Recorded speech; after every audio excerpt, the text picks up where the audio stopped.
In 2025, a humble community in the Northeast turned heads nationally for their consistent support and energy. Today marks the sequel as Portland Hearts of Pine open up Fitzpatrick Stadium for year 2, welcoming in the reigning champs, One Knoxville. Welcome one and all to this broadcast presented by Visit Maine. My name is Mark Schoenster. I'm joined by former pro Ricky Lopez-Espin. Ricky, there's a lot to be excited about in this game. Bobby Murphy, head coach of Portland Hearts of Pine, the last 2 weeks has started to see more gear around town. He's feeling that buzz, and they've added new experiences this season at Fitzpatrick Stadium, new surface, LED lights, etc. And they have lots of talented players to cheer for, including the guy who scored their first goal in this venue, our player to watch presented by Springer's Jewelers, Masashi Wada. Masashi Wada is just so influential for Portland Hearts of Pine and what they want to do going forward. He has the freedom to go and search the game and get on the ball because good things happen, especially in that final third. He can find that final pass, he can beat you 1v1, he can beat you through combination play, and he also has a knack for scoring big-time goals. He needs to be the best player on the field if Portland Hearts of Pine wants to start Fitzpatrick Stadium in 2026 with 3 points. Meanwhile, when it comes to starts, the reigning champs defending their trophy in good ways. 10 points tied for first in the table. For Ian Fuller, he's done a really good job at creating a clear identity for players to understand defensively. They're very compact from front to back. All 11 outfield players dig down deep and work extremely hard. High up the field, he allows players to have confidence, express themselves. Big opportunity to play spoilers here at Fitzpatrick Stadium. And when talking about starts, first month as a pro, how about USL League One Player of the Month, Denis Kurchenkov? Kurchenkov, he's going to stay as high as he possibly can. He's ruthless. He has a really hunger of a mentality to try to score goals. He can score goals in plethora of options, whether it's his left foot, his right foot, with his head. Service into him is going to be really important if One Knoxville wants to steal points here on the road. Expect a raucous environment for what should be a riveting affair. Will the Hearts have a celebratory start to their home slate, or will Knoxville cool this crowd on the road? Find out up next after these messages. Lineups and kickoff are around the corner.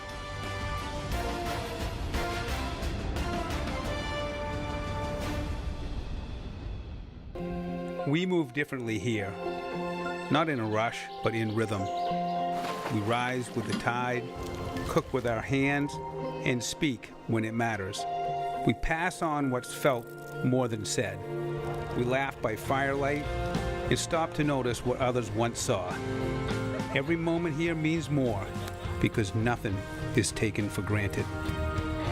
This is Maine, rooted in time, forged by nature.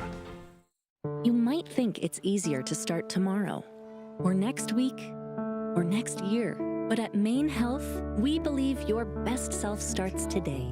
Our local programs and care teams are here to educate and motivate healthy choices and habits, while nationally renowned specialists provide you with leading-edge treatments and personalized care options. We're always on your team, in your corner, and by your side. That's health and care in harmony. Every save I make matters to my team. Now, those saves matter in a bigger way. For every save made by a Hearts of Pine goalkeeper, Kennebec Savings Bank donates $100 to youth soccer programs right here in Maine. It's a promise to invest in confidence, leadership, and access for the next generation of players. At Kennebec Savings Bank, we believe in the power of community and the impact of every single save. Most homeowners have it somewhere in their house. It's that one bad window. It's drafty, or maybe it sticks or leaks. You'd love to replace it, but think, no company is coming out for just one lousy window. And truthfully, most companies won't. But we're Renewal by Andersen, and we'll replace just one window. Call Renewal by Andersen today for a free window and door diagnosis. 207-804-4500. This USL League One broadcast is brought to you by Hannaford. Lots of flags in attendance here today as One Knoxville and Portland Hearts of Pine prepare for battle presented by Visit Maine. Mark Schoenster and Ricky Lopez-Espin with you here on the broadcast.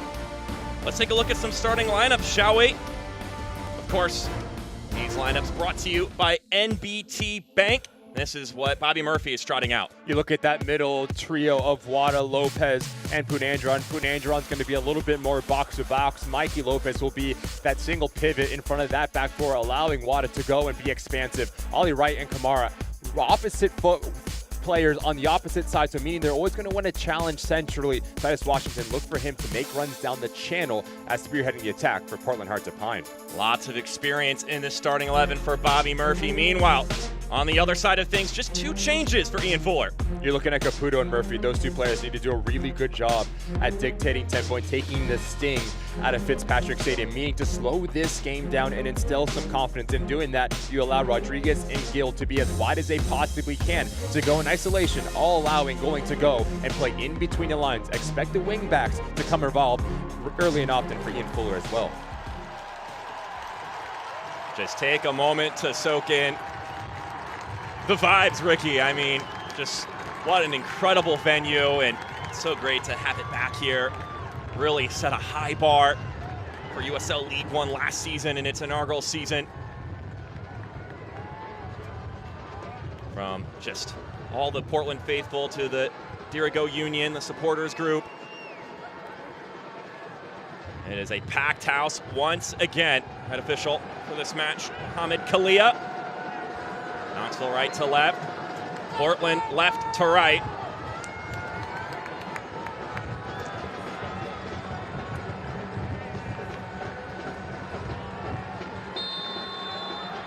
The whistle sounds, and we are back at Fitzpatrick. And it is Portland Hearts of Pine playing the reigning USL League One champs, One Knoxville. Once again, we welcome you in on the show. Mark Schoenster, Ricky Lopez-Espin with you here. It's going to be loud, and it should be exciting on the pitch as well. These are 2 teams that have serious ambitions this year. You mentioned the trophies that Knoxville have collected. Portland Hearts of Pine, semifinalists last year, and just penalty kicks away from making the final and playing this very One Knoxville team.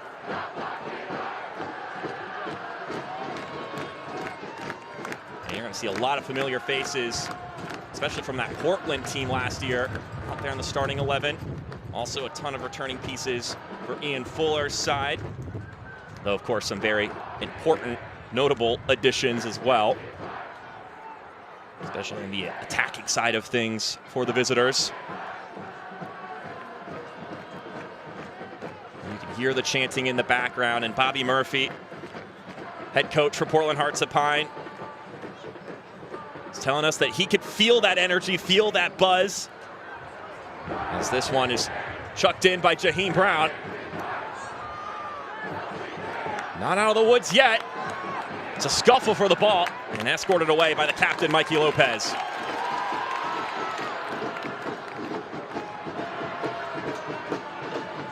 Not only are they seeing more of the crests around town, but also apparently the team shop has been a little bit more busy as of late, making sure everybody gets their Waldo kit before this first match. My question is, Mark, when do you and I get one as well? You and I were talking before the show. Look at Portland Hearts of Pine, one of, if not the best, well-dressed side in USL League One with the gear. They don't have any misses either. I mean, every single kit they've come out with has been super crisp.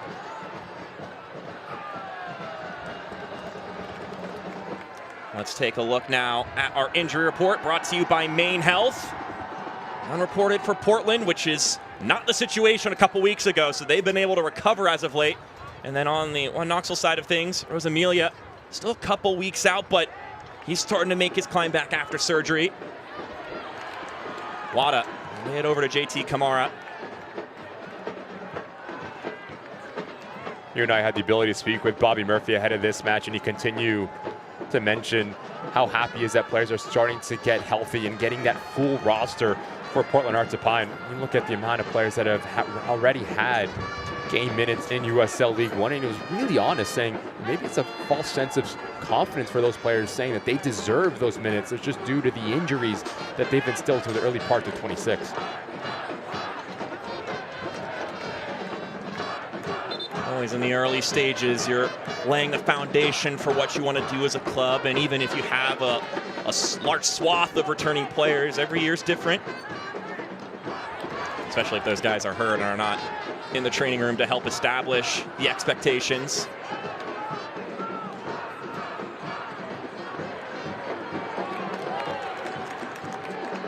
Poking clearance there from center back Serena and Bakefe.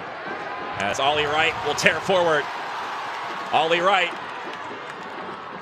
he has caused a lot of pop-offs in this crowd last season. Johan Gary Bay will just boot this up the pitch, avoiding any sort of imminent danger.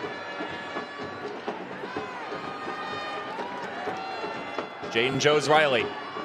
Service nodded away easily by Skelton. Kamara. Plays it up to Pune and Geron. And they'll rotate to the left-hand side now.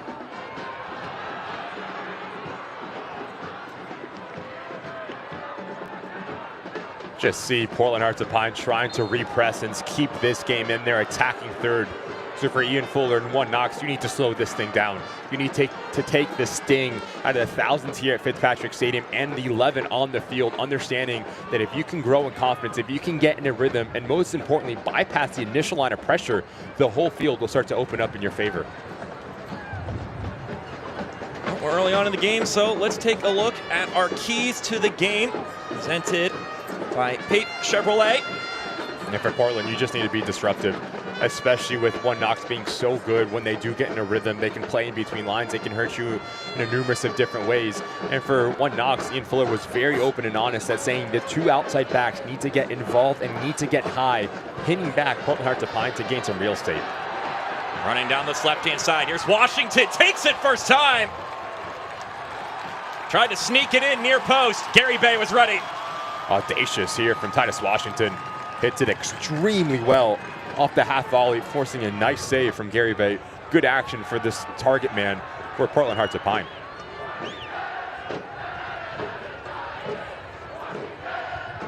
Well, this was the exact fixture last year. That was the home opener at Fitzpatrick Stadium. One Knoxville and Portland Hearts of Pine doing battle on that one. Stuart Ritchie scoring in the second minute, trying to play spoiler. Though Portland would find an equalizer before the end of the half. Masashi Wada, the one who scored that one. Would end up a 1-1 draw. And we'll talk to Ian Fuller about the chance to come play the home opener again. He was really excited about it. He said, look, we love the chance to play in front of packed crowds, and the environment was awesome last year, and he's expecting it to even be better today. And he expects Portland to come out flying, as you would imagine, as this one is sent forward and will fall all the way over to Hunter Morse. He's quick to acknowledge that they lost their home opener this season, One Knoxville, so they're trying to be on the reverse end of that and pick up 3 points on the road and play a little bit of spoiler. There's nothing better than a team, than an individual to come into a hostile environment with 6,000 plus here and just spoil the party. So that's going to be a little bit of motivation for One Knox and Ian Fuller, saying we weren't able to start on this right foot with our home opener, so why can't we disrupt what Portland Hearts of Pine is trying to build here at Fitzpatrick Stadium? We got drums, trumpets, bagpipes. Play an instrument or no? I'm wicked at the triangle, Ricky. Okay. Wicked at the triangle.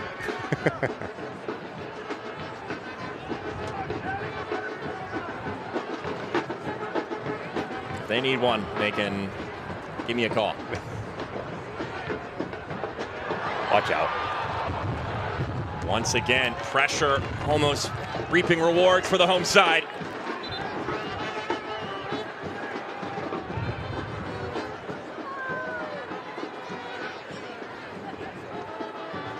Especially with the high press for Portland Hearts of Pine, you need to be extremely clean when playing out of the back for One Knox. A little bit of a sloppy touch from Gary Bay here, gets away with him. Give credit to JT Kamara, he reads it the whole way. Nearly a nightmare start for the goalkeeper. It's a gift to goal for Portland, does well to recover. Bissell brothers replay. Kamara, the one who ended up taking the brunt of that collision and was slow to get up.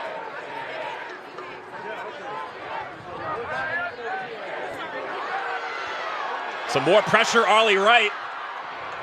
Nearly winning it for Hearts.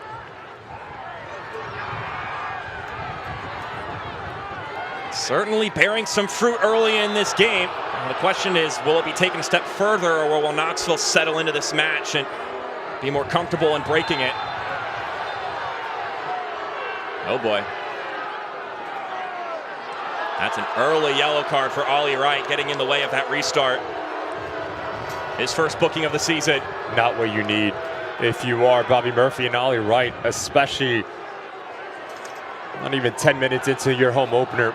Big test in terms of the discipline and mentality for Ollie Wright. You see Bobby Murphy giving the fourth an earful,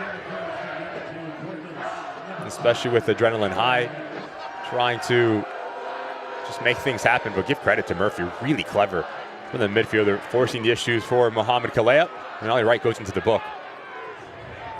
Veteran experience of John Murphy, who in about, let me crunch the numbers in my head now, about 14 minutes will hit 5,000 regular season minutes in USL League One. Good at the triangle, good at math. Impressive, Mark. Combine those two together, it could be geometry, but I actually would prefer to stay away from that. The USL on the CBS Sports Network kicks off on April 18th with an Eastern Conference showdown. Charleston Battery takes on the fast start Tampa Bay Rowdies at 3 p.m. Eastern. Catch the action on the CBS Sports Network on April 18th.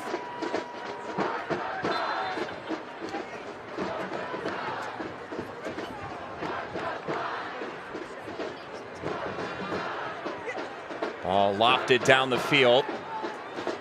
And nodded away by Finn McRobb. Wright feeds it in the middle for Washington. Trickles back out to Ollie Wright. Breaking out some of the moves on the outside. We'll switch it over. Here's Kamara. JT Kamara weaving in. Still Kamara. Has it go himself.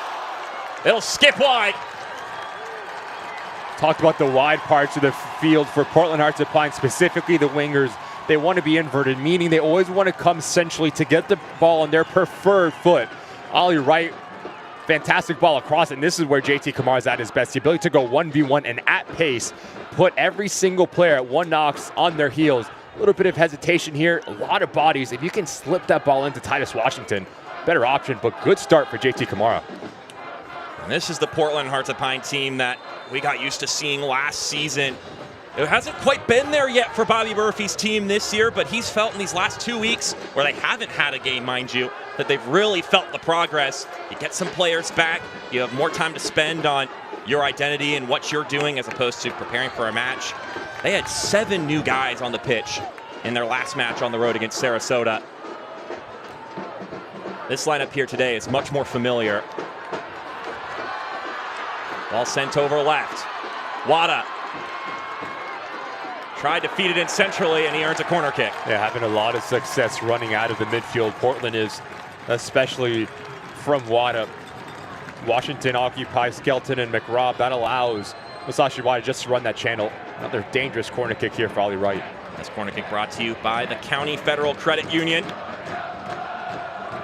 It's the first corner kick of the evening for either side. It'll be Ollie Wright on the service.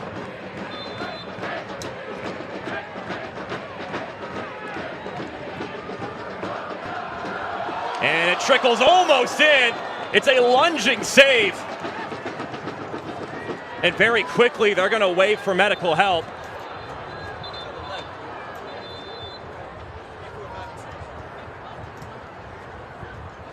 Johan Garibay lunging in for the save. He collides with a Hearts player.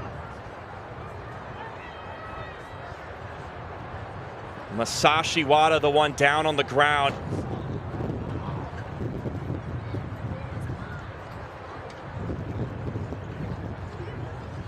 I don't think it looks good.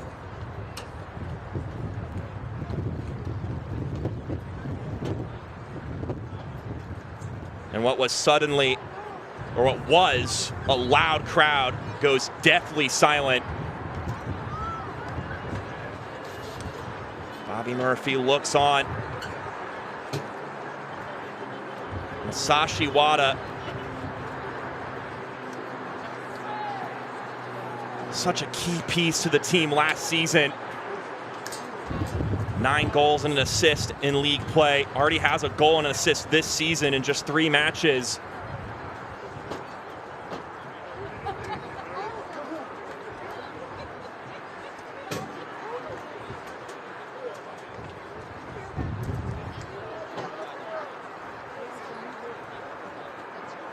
Gary Bay falls on his ankle, and it looks like it's not promising.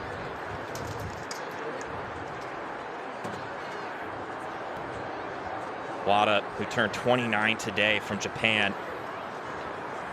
Over 100 appearances in the second and third division, over in the J Leagues, before making his way over here to USL League One.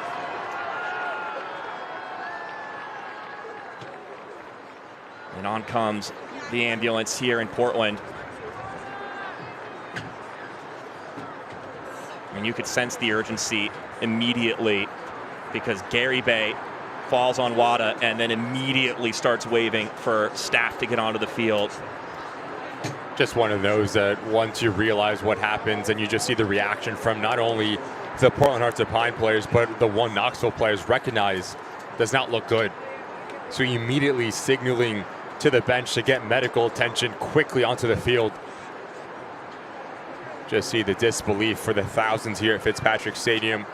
Bobby Murphy, every single player for Portland Hearts of Pine, because the amount of respect that Masashi Wada has been able to earn here, not only as a player, but as a person. Every single person that you talk to within the organization just speaks so highly of him. Team first, always there to pick up one of his teammates, always out in the community as well. And speak about the quality on the field as well. But if you are Bobby Murphy and the Portland Hearts of Pine family, every single person here is hurting. And it's not even the community engagement and the play on the pitch, but he was also mentioning, talking about Bobby Murphy, Masashi Wada is one of those players right now that's trying to reinforce the values of this team going into year 2. And he said that's even despite there being a bit of a language barrier between Wada and the rest of these guys. So he is valuable and has been so big for this team in every facet that you could imagine. And it looks like it's just a terrible accident here.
If you're tuning in late here, watching Portland Hearts of Pine and 1 Knoxville, we had a very halting stop to this game after Masashi Wada collided with Johan Gary Bay,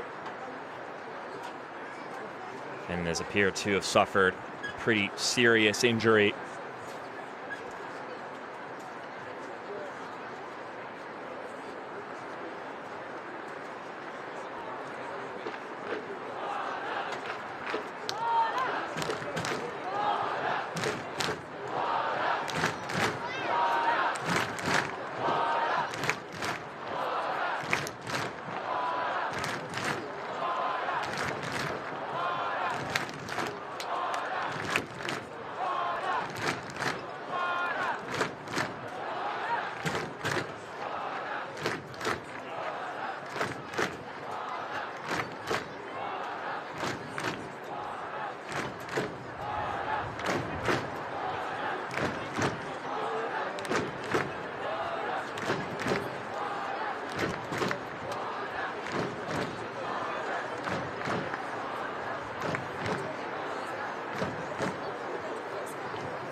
Major shout outs to Johan Gary Bay, our officiating crew, all the players around, and then of course all of the staff there tending to Masashi Wada right now.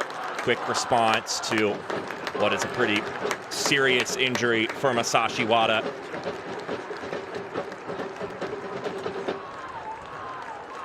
Just a situation where two guys are going for the ball. Johan Gary Bay, the goalkeeper, gets his hands on it, falls on his ankle, and you can see Bobby Murphy has made his way over to offer some consoling to Masashi Wada.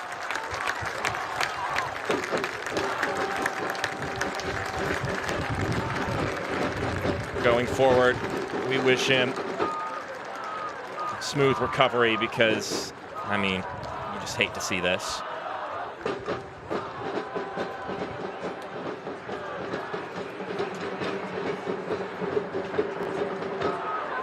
You can hear the fans in attendance chanting their support for Masashi Wada. One of the important things and one of the critical elements of this league in particular, in USL League One, is that these players are a part of these communities and you run into the fans just in your everyday life. This isn't playing in Houston, Texas, where it's a giant metropolitan. Like, you're bumping into these guys at the grocery store and you're seeing them in, you know, regular life activities, and you can, you know, show your support and be like, hey, great job at the game this past weekend.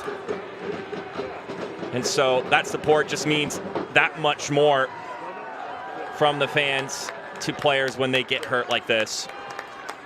As obviously a substitution has been made for Masashi Wada. He will go out. Mateo Kidd will sub into the match, and we now have to move on and continue playing this game. It's going to be a challenge for these players, not even just for Portland Hearts of Pine, but for Knoxville as well, because obviously it's just an incredibly gutting situation.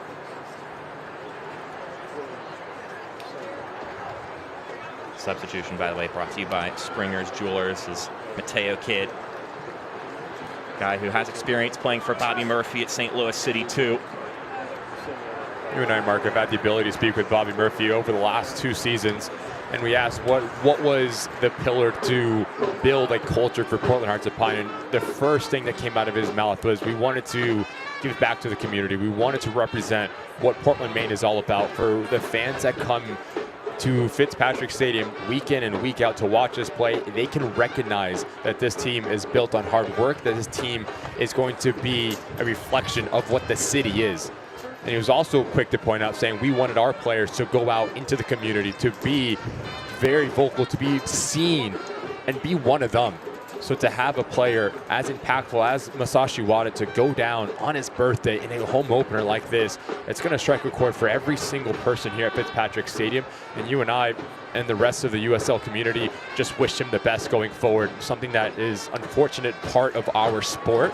But now, if you are Mikey Lopez wearing the captain's armband, you have to get the troops together and say, look, we are going to do this for Masashi. We're going to do this for our brother who unfortunately cannot continue on.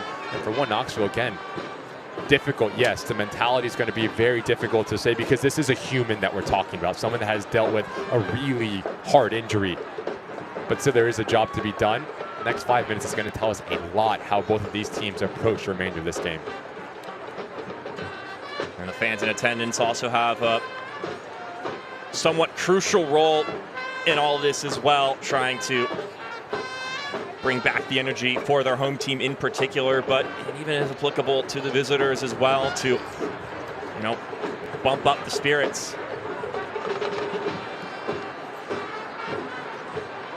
Ambulance starts to make its way off the pitch. Again, a tip of the cap to all of those who were quick to respond to the situation and do everything in their power to tend to Masashi Wada.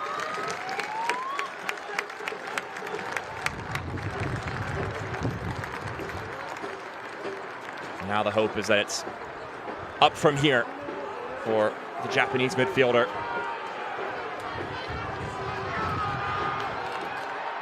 So we'll get restarted with Johan Garibay, the 26-year-old goalkeeper, stepping up as the starter this year after being goalkeeper number 2 behind Sean Lewis the past 2 seasons.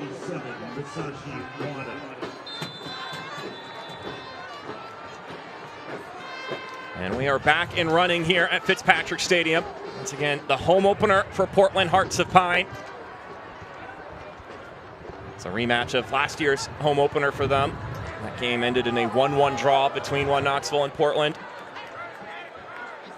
It was Wada who scored in that game along with Stuart Ritchie, who is now no longer with Knoxville.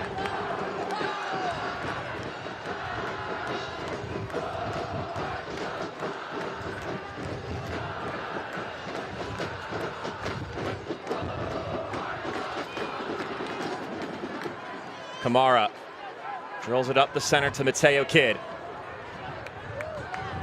Now it's out wide to Jaden Jones-Riley as Portland Hearts of Pine try to pick up where they left off pressure-wise, causing some havoc for Knoxville.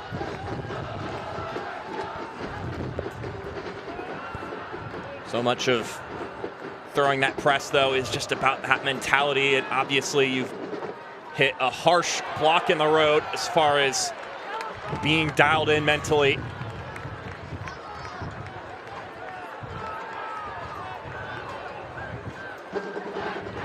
JT Kamara on the ball on the touchline.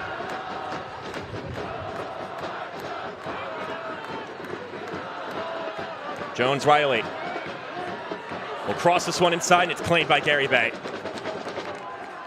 As Mateo Kidd comes into the field, it's going to be a little bit different in terms of the profile versus Masashi Wada. Kidd's going to be a player that wants to get the ball, wants to move the ball, not have the ability to go 1v1 as explosive as Wada, but he's a player that you're very familiar with, Mark, that he's going to work extremely hard, cover every single blade of turf here in Fitzpatrick Stadium, and going to put his heart out for Portland Hearts of Pine. His relationship with Titus Washington needs to be on point if they want to test this back line of Knox. If nothing else, he is going to make sure he's a pain for Knoxville to deal with. Rob rolls it up the pitch. Rodriguez goes down. Delia Rodriguez, loanee from Lexington, and boy, has he been a plug and play for Ian Fuller. This is just his 4th appearance.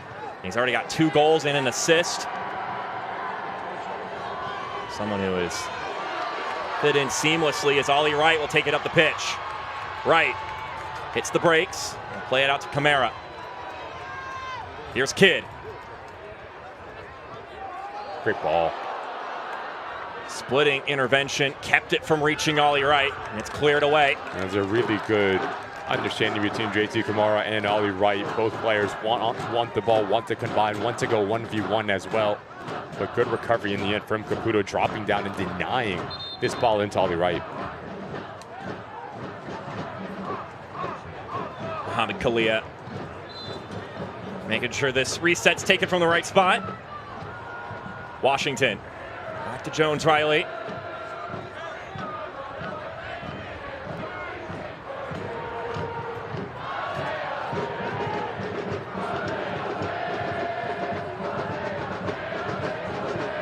Mohamed will play this one back to Mbake Faye.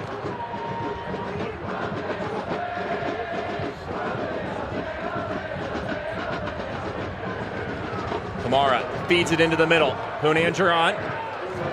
Wide to Ollie Wright. Wright trying to combine there with Muhammad, who's making the run inside. That was well done over to the right-hand side. Making a run down the field. It's Brown. It's a collision in the box.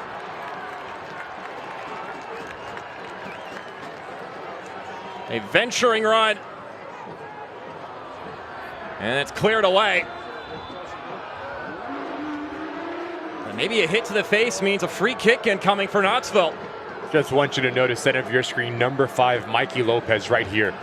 Notice the amount of ground he covers, denying Gill this opportunity, as Faye does well as well, just to close down the space and just allow Mikey Lopez to put pressure on. Fantastic group defending, first from Faye and Mikey Lopez, the effort. That's exactly what you need from a captain. And going back the other way, notice the right arm from Faye extended away from his body. Catches Gouling.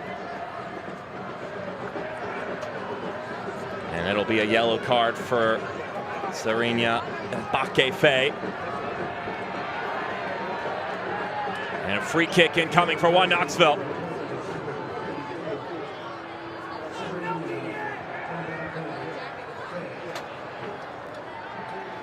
John Murphy will now provide the restart here. Hoping to put in a good ball.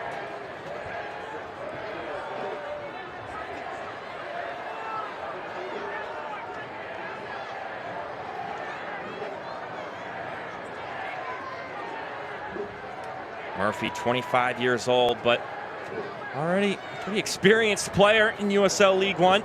Spending most of his time with Ford Madison. 68 appearances over 2 years with the Mingos. He'll curl this one in. Nodded away by Faye. In essence, effectively dealing with the set piece he created. Right with a juggle. I'm going to poke it away to Kidd. Now it's One Knoxville's turn to put some pressure on. Effort from Gouling doesn't go very far.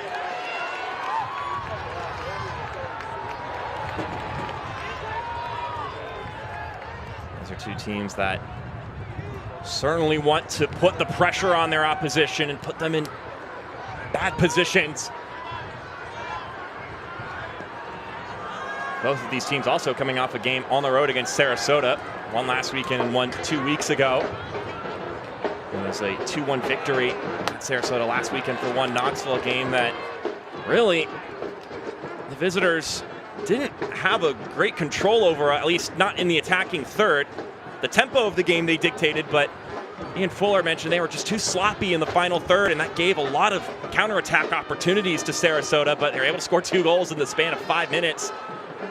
And that really helps your causes for getting results on the road. And although, of course, there are some tweaks you want to make, and you can be picky about how you perform, but you get 3 points on the road. You take it wherever you can get them. Result-driven business, a sign of a good team is having the ability to pick up points when you're not performing at your best, and that's exactly what the last match was for One Knox.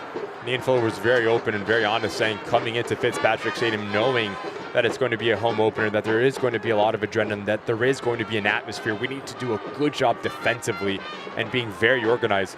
And through 34 minutes in, haven't had a lot of the ball, but also haven't really given up any clear-cut goal-scoring opportunities to Portland. It's 1 or 2 scary moment with the ball at their feet, but that didn't turn into a shot on goal or anything of the like.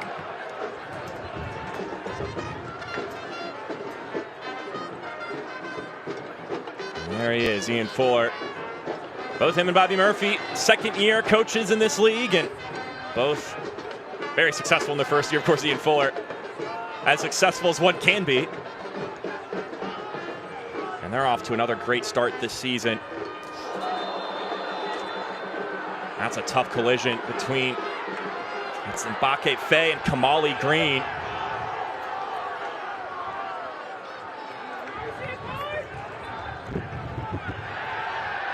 And And a yellow card is being given to Kurchenkov. Yellow card brought to you by Law Office of Joe Bornstein as we take a peek on the replay. Just a little push out right there from Kurchenkov to send Green into Fay. Not a lot of contact, but not a lot of contact is needed. Just a little bit of extension from the elbow. Two players colliding off one another, both center backs.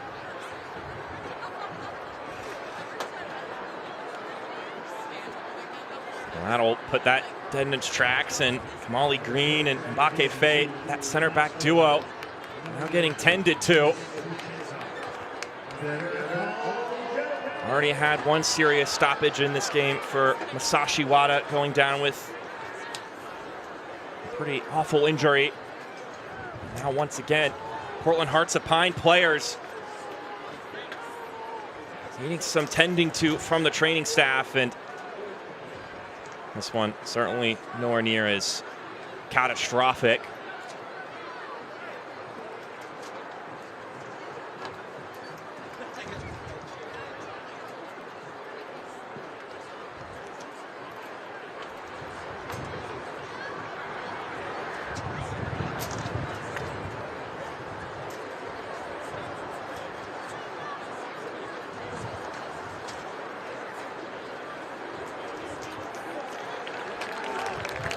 Players back up on their feet.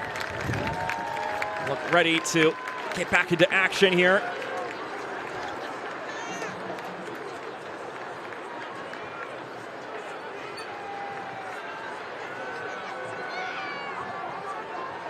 The USL Championship and League One are on CBS Sports and ESPN platforms all season long. Catch live matches and expert analysis every day on the CBS Sports Golazo Network and ESPN+.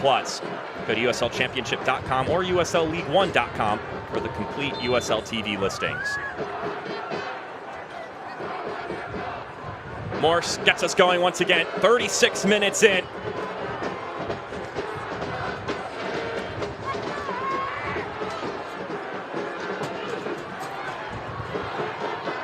Right, with a stutter, gets it poked away from him. Objective for Portland Hearts of Pine in this game: disrupt one Knoxville. Bobby Murphy was very complimentary of those three players that sit behind Kurchenkov, referring to goalie Gil and Cordelia Rodriguez. So they play really well in pockets. He mentioned, look, if you stay off of them, they're going to pick you apart. So we need to make them defend, ask a lot of questions. They've been able to do that in spurts in this game. Meanwhile, on the flip side, Ian Fuller similarly wants to put Portland in difficult spots and wants to get those fullbacks involved a lot. And said, look, at the end of the day, we're going to respect our opponent, but our goal is to do our game model no matter the opponent. As we see a look at this contact again, initiated by Mateo Kidd.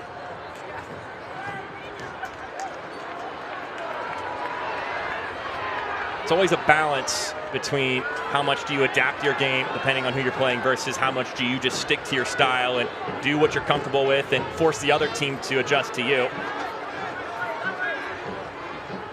Bobby Murphy and Ian Fuller both have the amount of experience to understand that we're not going to change our game completely. Depending on the opposition, we'll have tweaks in terms of understanding that the team is going to press. How do we build out of the press? But the principles are always going to stay the same, especially with how successful one Knoxville win was last season, winning USL League One.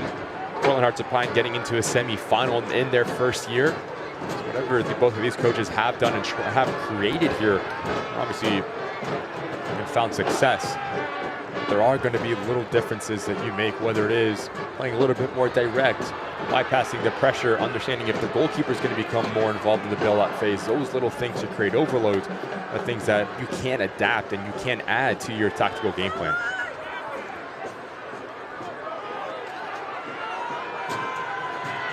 There's Jaheim Brown.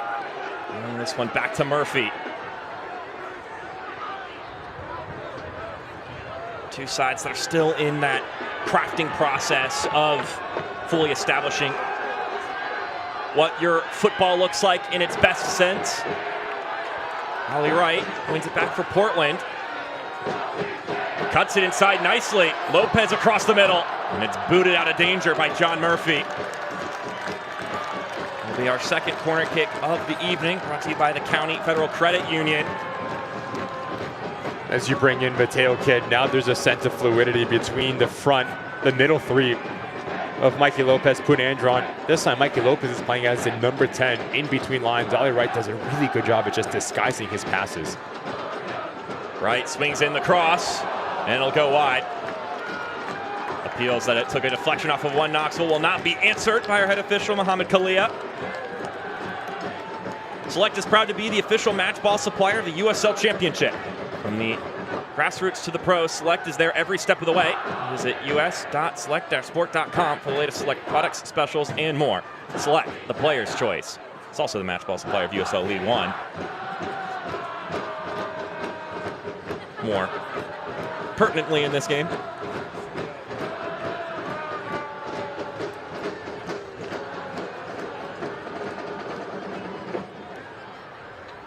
Kurchenkov. Shrugged off the ball nicely there. Michel Punandron getting between the ball and the 6'3" striker who has quite a few inches on him. Ian Fuller, you need to get Kurchenkov more involved. Only 3 touches throughout this first half. And that is your number 9 that we've continued to talk about. 3 goals and 1 assist on the season. Service into him always was going to be important, but struggling to find any sort of rhythm going forward. Ian Fuller and 1 knocks.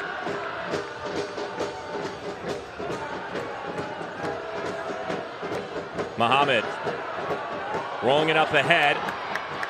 Kidd gives chase, getting there first, Finn McRobb, and he's composed on the ball. Jaden Jones-Riley.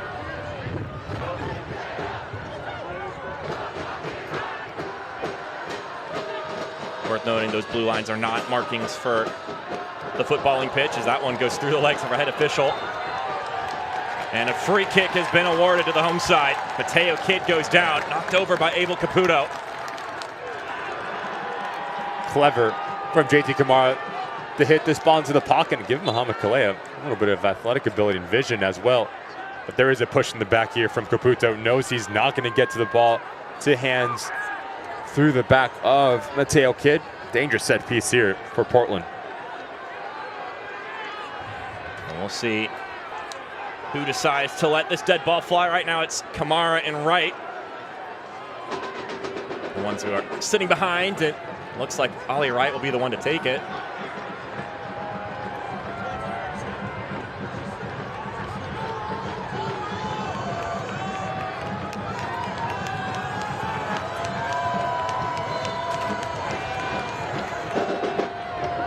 Wright sends it inside.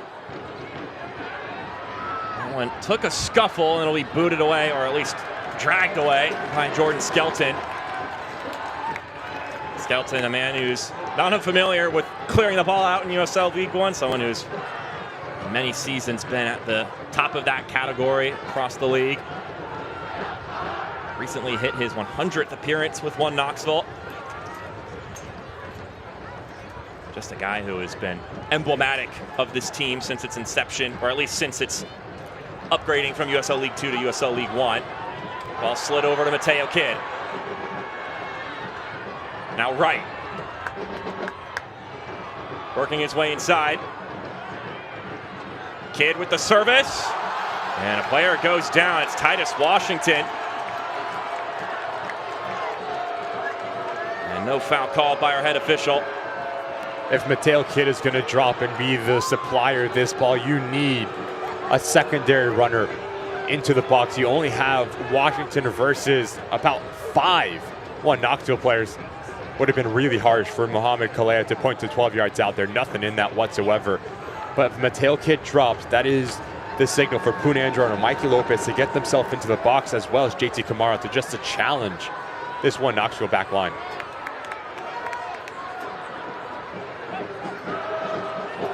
Caputo able to roll it out wide. And now pushing forward is Christopher Teo.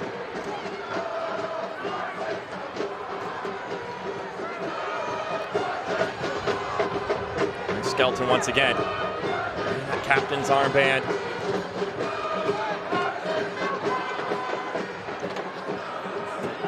And it kept in bounds. Won't go inbounds, but it will be in favor of the visitors. A throw-in incoming.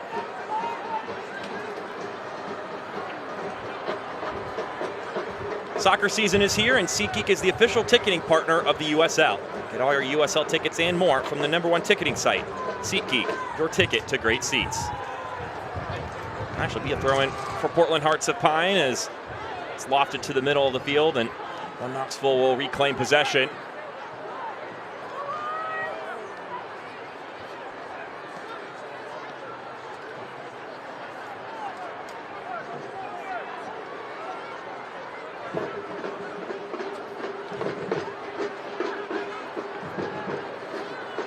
Rodriguez working his way inside. Rodilio Rodriguez lets it fly himself. Couldn't put it on frame.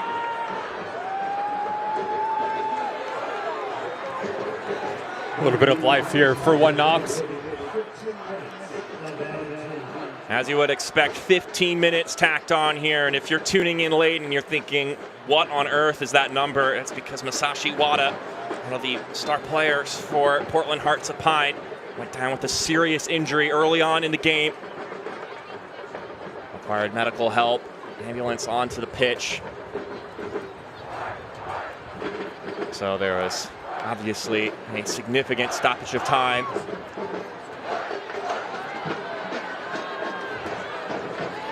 Both sides trying to find some form since then, as this one's drilled inside, knocked away by Morse. Good pressing action from One Knox, not allowing Portland to play through the press. Really aggressive, and I love this first-time ball from Caputo, allowing Grichenkov just to be direct. You put the ball in a dangerous area, you cause some issues for Hunter Morse. At the very least, make him make a save and get a dangerous corner kick out of it. Now a corner kick brought to you by the County Federal Credit Union. It'll be the first one of the match for One Knoxville. It'll be John Murphy behind the dead ball. Mentioned earlier that he was going to eclipse, and now he has eclipsed 5,000 league minutes.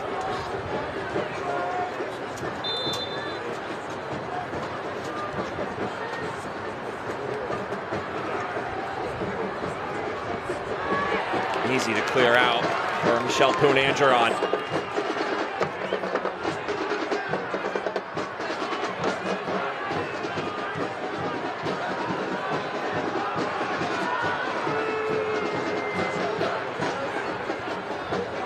One thing you can't knock Portland Hearts of Pine for in this game is playing too safe. That was a complaint that Bobby Murphy had in that last game against Sarasota that they had, and also that Open Cup game against Vermont. Too many backwards passes, horizontal passes. Once again, another yellow card has been issued. Another player down on the ground.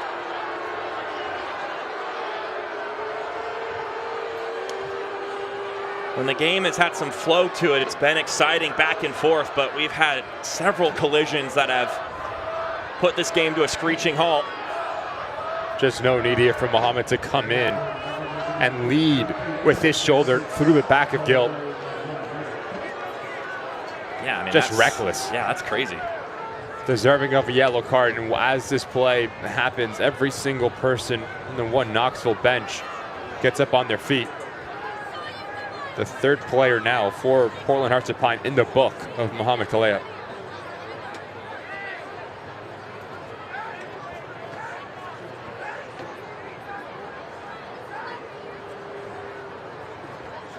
Note-taking from our head official, making sure that he's not missing anybody as far as who's already in the books. Ali Wright, Mo Muhammad, and Serenia Mbake Faye all on yellows. Meanwhile, Denis Kurchenkov also been booked for One Knoxville.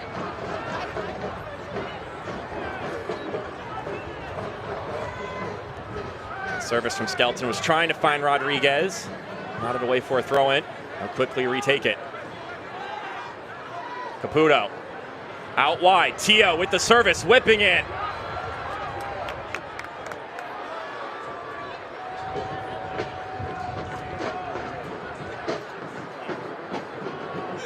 Gill on the right-hand side. Wasn't able to find a friendly target, and instead Portland Hearts of Pine will now push in the other direction. Knoxville did a great job getting bodies back. I mean, you had about a 3 to 4 player convoy for Hearts there, and there were already 7 or so jerseys for one Knoxville getting in the way. One thing that we've seen through 50 minutes of this first half is just a willingness to track back. What a move. Running forward now is Jaden Jones-Riley, set free by Kamara.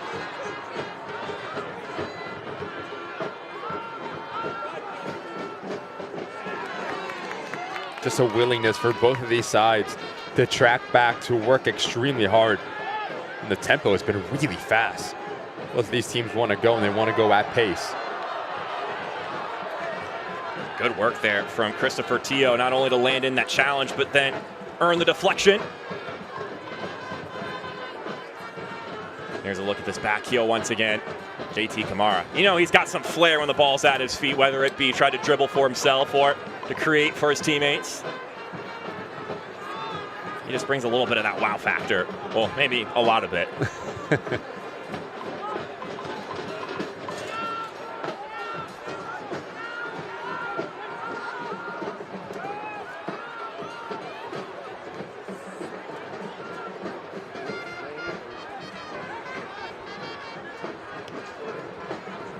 Bakay launching it down the pitch.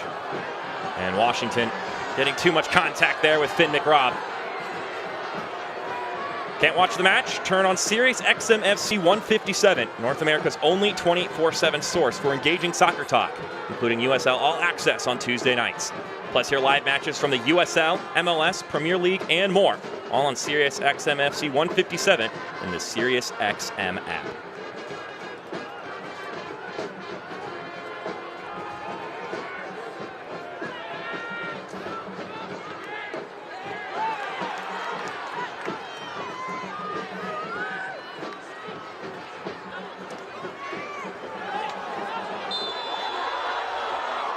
This time Christopher Teo knocked onto the turf, and once again the whistle cued from our head official Mohamed Kalia. The argument here for Portland is that the ball's gone. It's a long touch from Teo.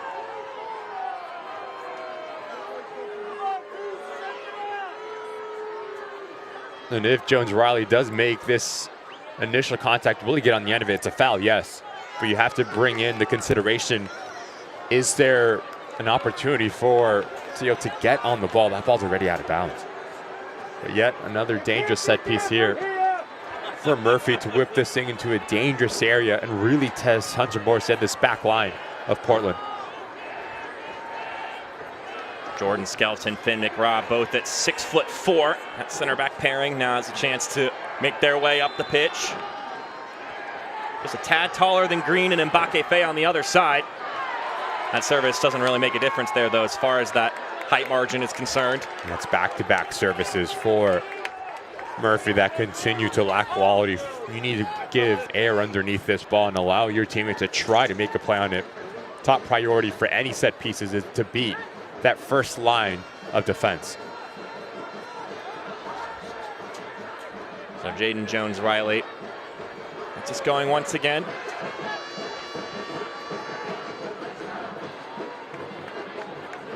Some Knoxville fans might recognize the name Jaden Jones-Riley. He was a part of their inaugural USL 2 team back in 2022. Part of the previous era of One Knoxville before they made the jump to pro.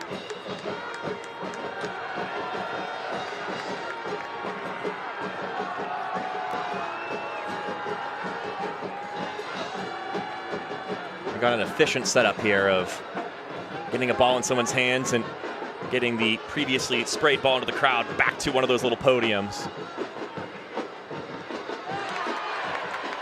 We've probably got over 5,000 ball boys and ball girls in the crowd ready to distribute it back down to the ground because, unfortunately, no keepers here.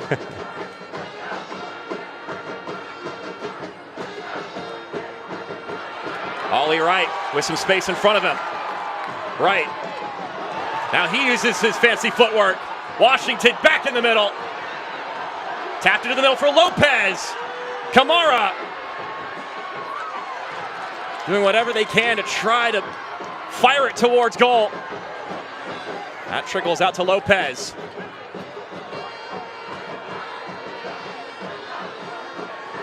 Jaden Jones-Riley will now play it back. Still got about 5 more minutes here in this first half of action.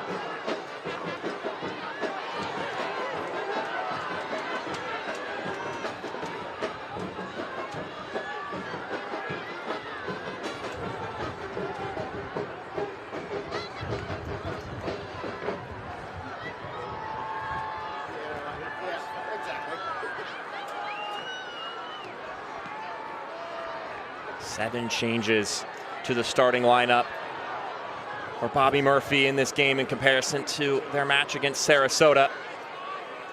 A game they lost as they had a lot of new faces in the mix. That was a much needed intervention from Mikey Lopez.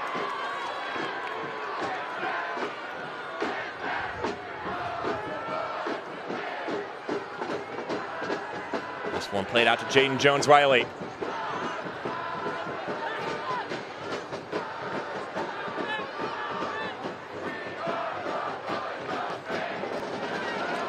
Good ball from JT Kamara, and Ollie Wright thought he had the overlapping run behind him, but Mo Muhammad was not there.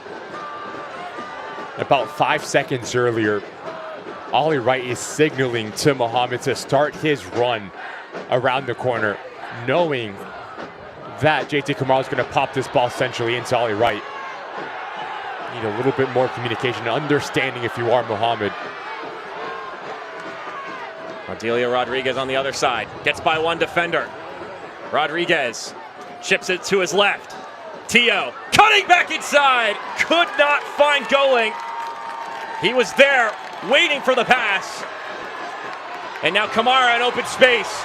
It's a dangerous prospect. Kamara slipping it through.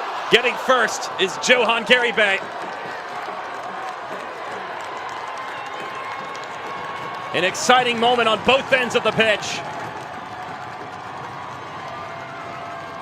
As this game starts to open up, it favors Portland Hearts of Pine specifically with their wide threats. Ollie Wright, JT Kamara just so good off the dribble.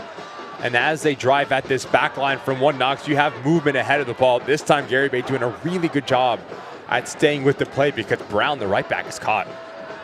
And there's about 10 more yards to operate in.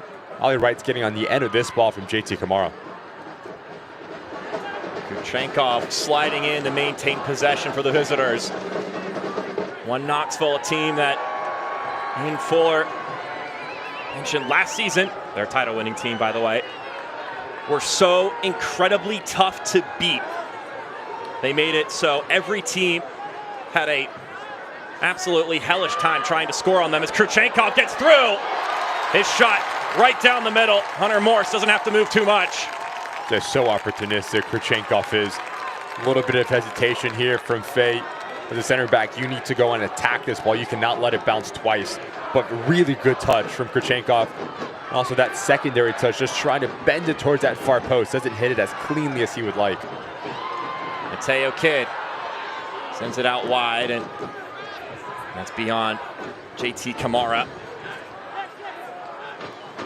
Attitude of this one Knoxville team has been really good to start the year, according to Ian Fuller, but they're trying to develop that difficulty to beat on the defensive side of things. I felt they've started to make progress in that regard.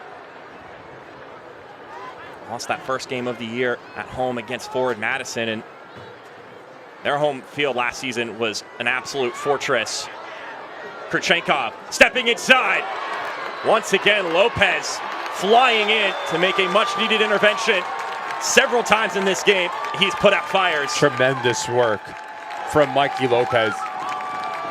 Again, tracking back over 50 yards to do his defensive duties, knowing Kurchenkov is always going to try to challenge into his preferred right foot. Not once, but twice, Mikey Lopez gets the better of the striker and draws a foul. Donning the captain's armband for a reason. He has been uber reliable in this game.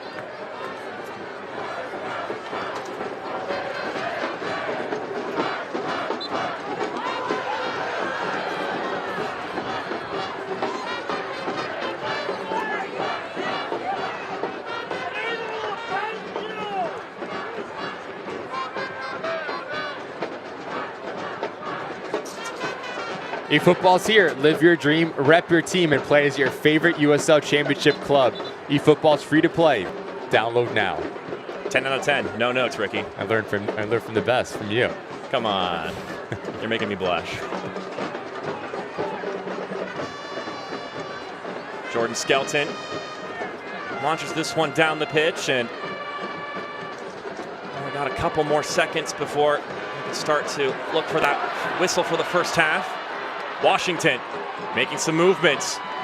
Titus Washington rolls it to Kamara. He'll play it out wide to Kidd. Mateo Kidd.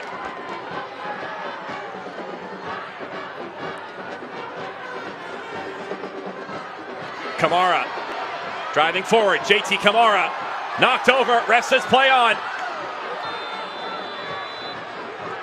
And the halftime whistle sounds after an extended first half. It is 0-0 between Knoxville and Portland Hearts of Pine in this home opener in year 2 at Fitzpatrick Stadium. Both of the managers are happy, but happy for different reasons. For Ian Fuller, wasn't your best half of soccer, but yet it's still 0-0. You're still in this game. And for Bobby Murphy, through the run of play, you've been the better side. You've been more threatening of the opposing goal, but you have to have the ability to turn those threats into goal-scoring opportunities and put more pressure on Gary Bay. So both teams will now go to the dressing rooms and see what kind of adjustments they can make to try and find all 3 points in this one. 0-0 your scoreline at halftime. We got some good halftime content coming your way. Up next, we'll see you after these messages.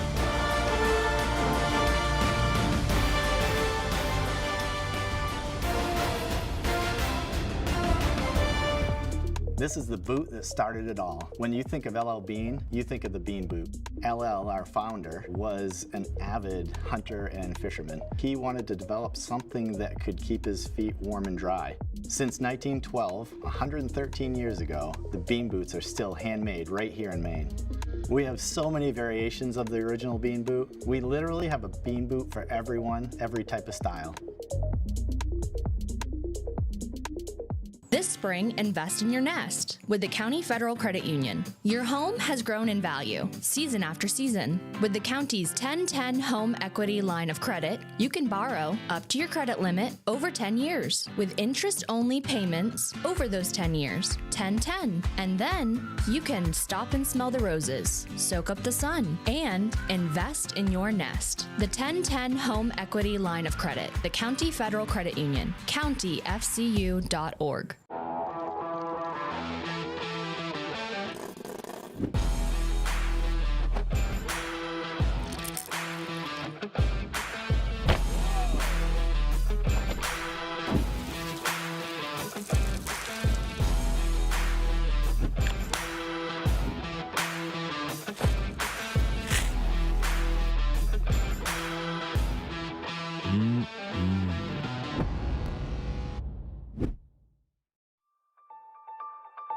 Partnership means a lot of things in this business, and that's the most important thing, is being in a business relationship with someone that you trust, and that's what Mimic does. We want to make sure that everyone is getting exactly what they need, and we want it to be a long-term relationship. At Mimic, we want to lower their total cost of risk, and we want to get those employees back to work whenever we can. At Mimic, we make workers' comp work better. Halftime here at Fitzpatrick Stadium, brought to you by Henneford. 0-0 after 45 plus 15 minutes here in Portland, Maine. Well, if you're excited about the World Cup, we are as well. And you don't have to view the USL and the World Cup as two separate things. Let's take a look at how they converge.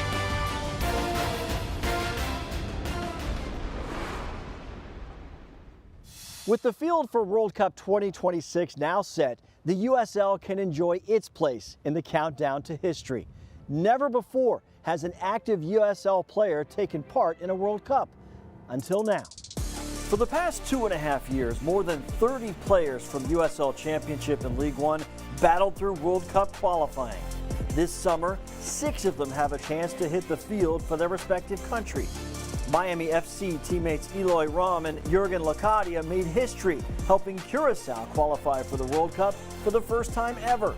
Curacao will face Germany, Ivory Coast, and Ecuador in group play. And for the first time since 1974, Haiti will take part in the World Cup, following a very unique road through qualifying. 4 championship players, Duke Lacroix and Garvin Matusala of Colorado Springs, Delence Pierre from FC Tulsa, and Carl Sente from New Mexico United, led Haiti through qualifying without playing a home match. Now the Haitian team faces a tough group at the World Cup with matches against Brazil, Morocco, and Scotland. But while World Cup qualifying owned the spotlight in late March, several USL players took part on U.S. youth national teams, also on the world stage. Colton Swan of Charleston Battery scored a goal for the U.S. under-20 team against Argentina in Argentina. Orange County SC's Tyson Espy played for the under-17 team in Paraguay. And the U.S. under-18 team played in Portugal, featuring Ramiz Hamuda from Birmingham Legion, Brandon Days of Louisville City, and Jameer Johnson from Orange County SC.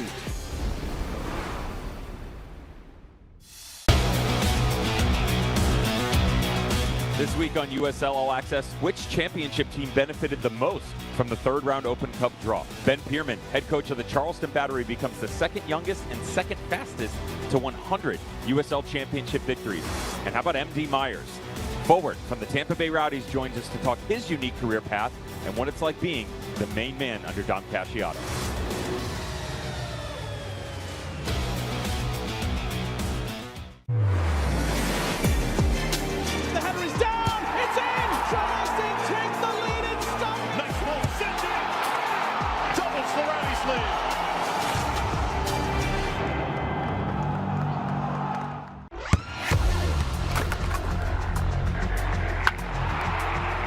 We all have goals.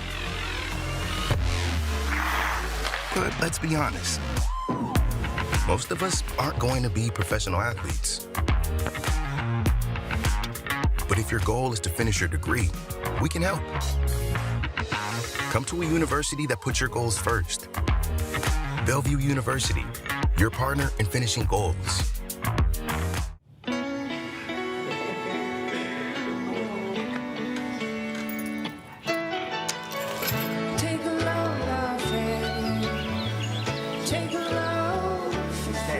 Today, we accomplished nothing. I mean it, not a thing. And it was kinda everything. This spring, stay 3 nights and get a $50 Best Western gift card.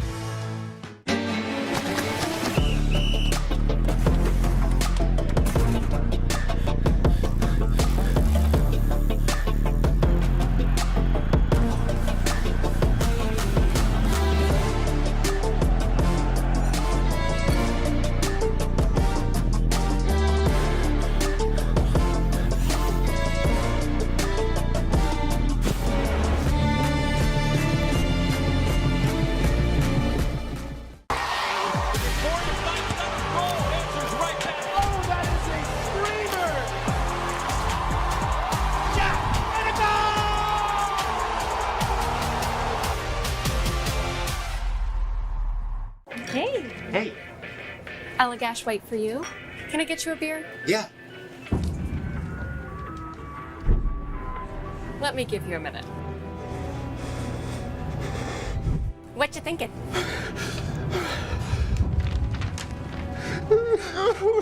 Choose one. I'll go for Allagash White, too. Nice. That's my go-to. Start your night with Allagash White. It is halftime in USL League One. We hope you're enjoying your match so far. I'm Dan Lucas inside the USL studio with a look at some of the headlines this week. Boise welcomed pro soccer in grand fashion in Week 5 with a League One regular season attendance record. 7,211 fans watched AC Boise draw 1-1 with new rival Spokane Velocity, an inaugural home match that will be remembered forever. Westchester SC's 5-goal outburst in Week 5 was the most goals in franchise history for a single match. It was also a memorable night for midfielder Connor McGlenn, who scored a pair of goals, giving him 4 now through 3 games. McGlenn scored 4 goals the entire season in 2025. Our first League One Coach of the Month is forward Madison's Matt Glazer, who guided the Mingos through the month of March with 2 big victories, the club's first ever 2-0 start. Madison knocked off defending champ Knoxville on the road, then handed FC Naples its first loss of the season. National broadcasts coming up in the USL Championship. Charleston Battery hosting Tampa Bay Rowdies next Saturday, and USL Cup El Clamico, Rhode Island and Hartford on the 25th. Both matches are on CBS Sports Network. Getting closer to the second half, this is the USL Halftime Update. Let's get you back out to your match.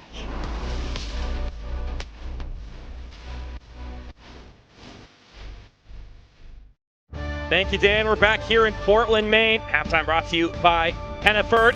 Mark Schoenster, Ricky Lopez-Espin with you here. 0-0 after 60 minutes of action here from Fitzpatrick Stadium. So it's 0-0 here. Let's take a look at some of the score lines elsewhere, brought to you by Visit Maine. Earlier today in the Battle of the Birds, Union Omaha able to knock off forward Madison 1-0. Pato Botello-Faz from the penalty spot, able to win that game for Vincenzo Candela's side. Meanwhile, we got another game going on ESPN Plus between FC Naples and Sarasota Paradise, the battle for paradise. So an all Florida, West Coast, Gulf Coast affair between those two sides. So that should be fun to watch as we also look at what's coming up later in this game. Aviolta and AC Club Boise should be a fun one, along with, of course, Spokane and the Richmond Kickers doing battle. So a lot of great stuff coming up as well, as these upcoming schedule matches are brought to you by Maine Properties. But that's looking around the league and looking ahead when we still got 45 more minutes of action here. That's a beautiful tifo, by the way. 0-0 your scoreline. We got highlights, stats, and the second half kit coming up next after this break.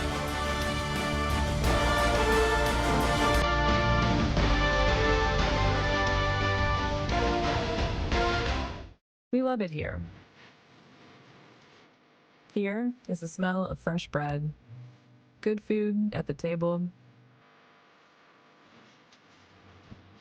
a familiar face behind the counter, where we pick up right where we left off.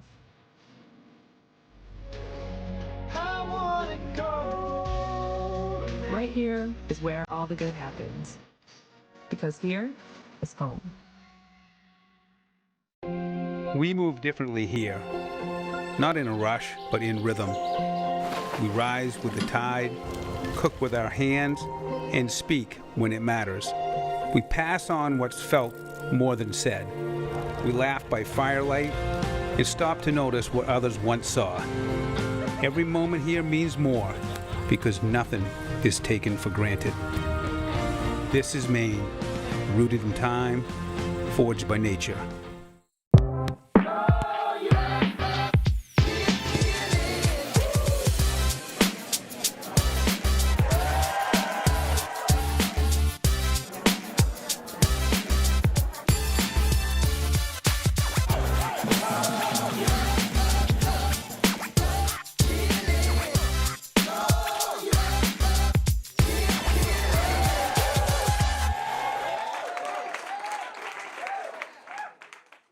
I'm David Libby, President and CEO of Town & Country Federal Credit Union. At Town & Country, we work hard to make a difference every day. From providing a first auto loan to that young adult just starting out, or making the dream of home ownership a reality with a mortgage offering closing costs well below nearly every other local lender, or a Visa credit card with a great rate. Town & Country Federal Credit Union is local people helping local people. Let us help you. This USL League One broadcast is brought to you by Allagash Brewing Company.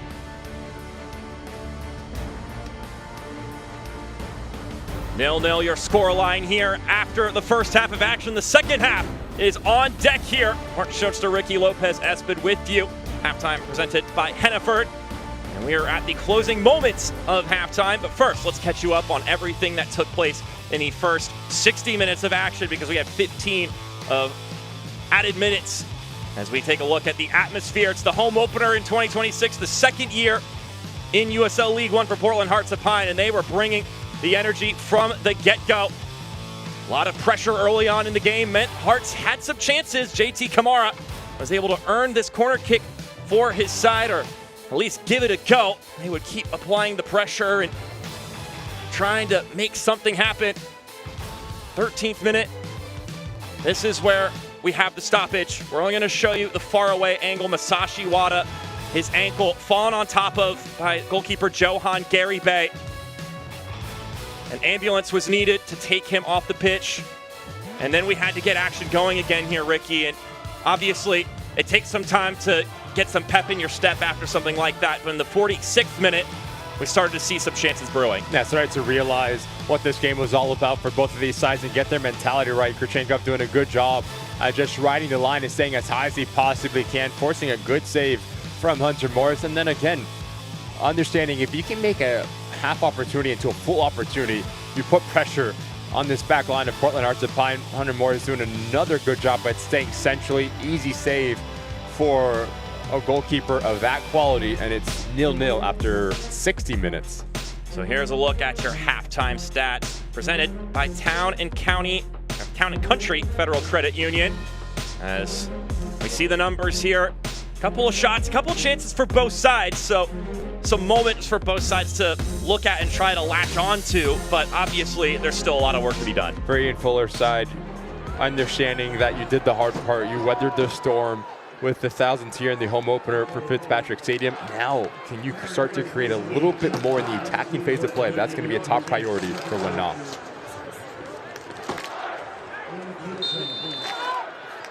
And we are back running here at Fitzpatrick Stadium. 0-0 after the first half of action. Will one of these teams be able to claim a winner here? It was a 1-1 draw last time out between these two sides in what was the home opener last year. This is what I'm referring to. They played a couple more times in 2025, but the one and only meeting between these two here at Fitzpatrick Stadium was that home opener last season. As we take a peek at substitution, this one brought to you by Springer's Jewelers.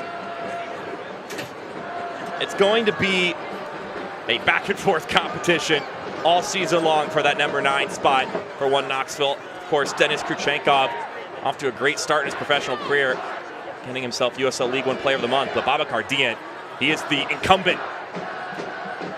And has already shown his quality this season, including scoring a great goal against Sarasota last time out. So that battle between the man from Senegal and the rookie. Maybe a tight one throughout the year.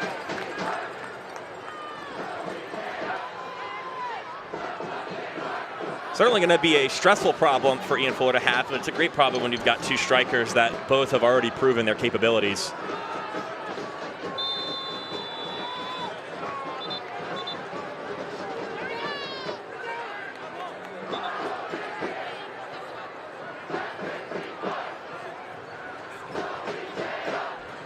When it comes to having different options, it's a very deep roster this year for Portland Hearts of Pine. In just 3 league games, they've already had 23 different players get minutes out onto the pitch. Now, of course, not all minutes are created equally, so some of them are pretty minor chunks on the pitch, but the point still stands. And the issue, though, for Bobby Murphy is that it can kind of set a false narrative because so many of the returners were gone that maybe you get the wrong expectation about how much time you're going to get on the pitch as a player in a season, because he expected to be incredibly competitive throughout the year. And he said, look, we're going to have like 7 guys who don't dress every single game. Like, for example, Emiliano Terzaghi is not on the bench this game for Portland Hearts of Pine, and he is the leading goal scorer in USL League One history. So there are no gimmies, not only for the starting 11, but also even just the 18. Understanding that competitiveness is what's going to drive the quality for both of these sides. Understanding that the ability to play on Saturdays or Wednesdays, whatever it may be, starts with the work that you do throughout the week. And that is a tough challenge from Jones Riley, as he does pick up the 4th yellow for Portland Hearts of Pine. Coming to this match, you and I had the ability to speak with Ian Fuller, and he said he wanted his outside backs to get involved.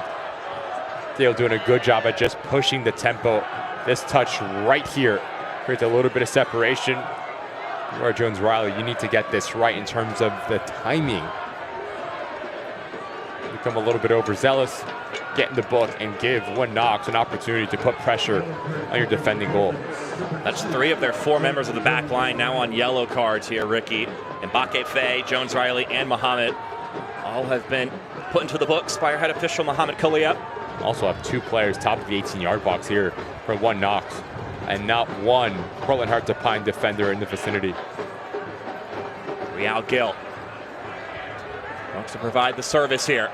And as you mentioned, 2 lying dormant on the top of the 18.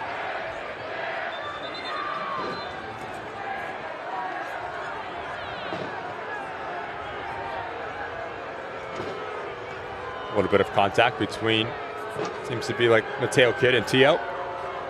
But if you are Ian Fuller, you say everyone run towards the goal mouth and just play this ball square 18 yards out. There is no one for Portland remotely close to the 2 players. Mateo Kidd and looks like Ardelia Rodriguez both here in this interaction with our head official, trying to make some peace. Trying to simmer the tensions here as Real Gill drills it in. Cleared out effectively. Tia will play it back to Brown, and he'll loft it over to the left-hand side. Gill able to keep it in bounds, but can't maintain possession.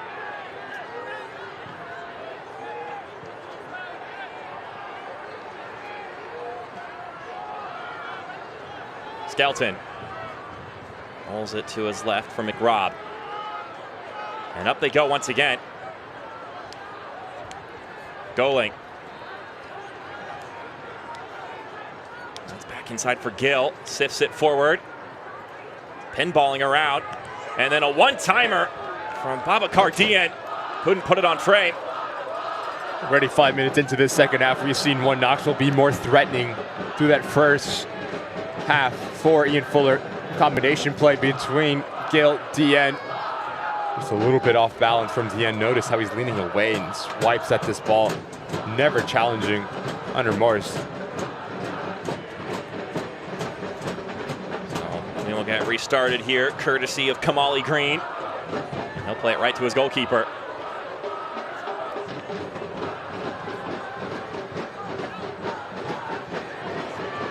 That was forecasted a little bit too obviously as Real Gill is able to step into the lane. Hefty challenge, wins the ball back for Portland. They're going to get some physicality in this game.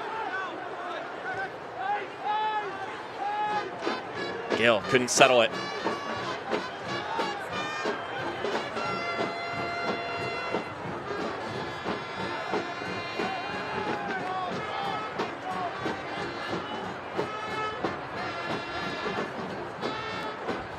Ball now, Mo Muhammad.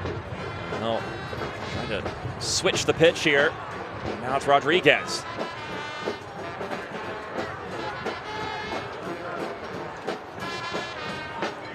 And now it's one Knoxville applying all of the pressure. And they got it back once again. It's Gill on the right-hand side. Curling in the cross. Dieng was nearby. Couldn't get on the receiving end. Been really sloppy for Portland, but give credit to one Knox. How aggressive they've been to start this second half. All 10 outfield players in their attacking half of play. Jaden Jones-Riley is choosing the lesser of evils there, knocking it out for a deep throw. And it's taken quickly. Rodriguez with a turn. Plays it back. Real Gill winds up! It took a deflection, but it wouldn't trickle through. Gill has been so much more influential in this second half, just picking up that space centrally underneath the end. This ball falls kindly to him. He hits it well and nearly deflects into the back of the net. Again, good action from one Knox, causing some issues for Portland.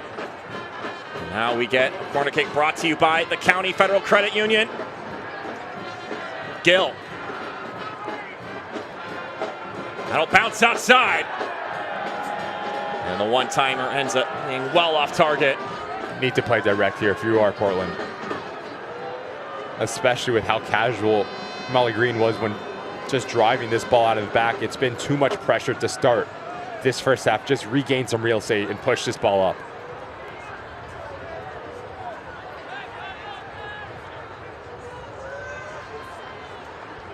He's going to play it right back to Hunter Morse.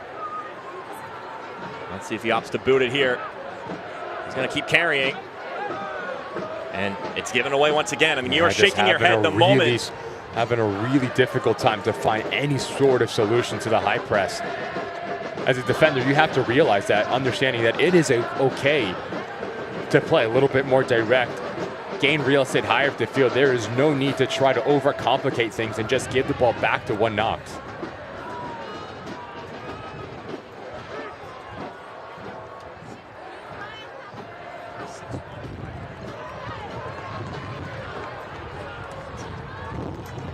Ball sent up ahead. Skelton once again is there, but his distribution couldn't reach its intended target cleanly. Now Washington. Once again, Jordan Skelton just doing what he does. And now a free kick for one Knoxville. Rodriguez will restart it rather quickly.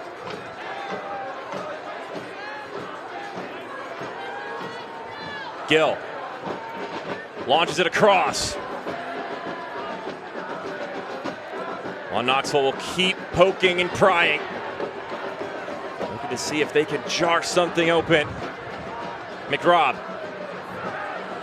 To get that one to his goalkeeper, Johan Garyberry.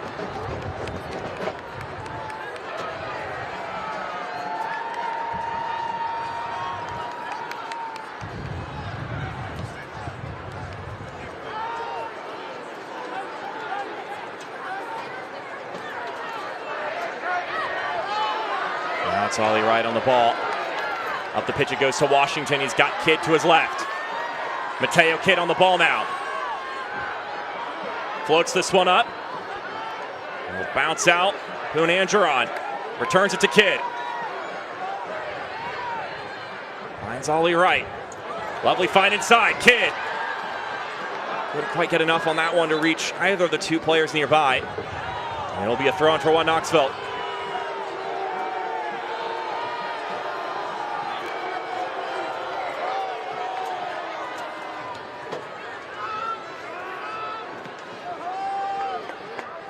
Bakefe once again trying to pop it up ahead for his side.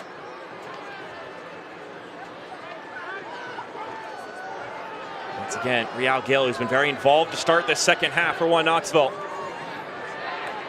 Couldn't quite find Rodriguez.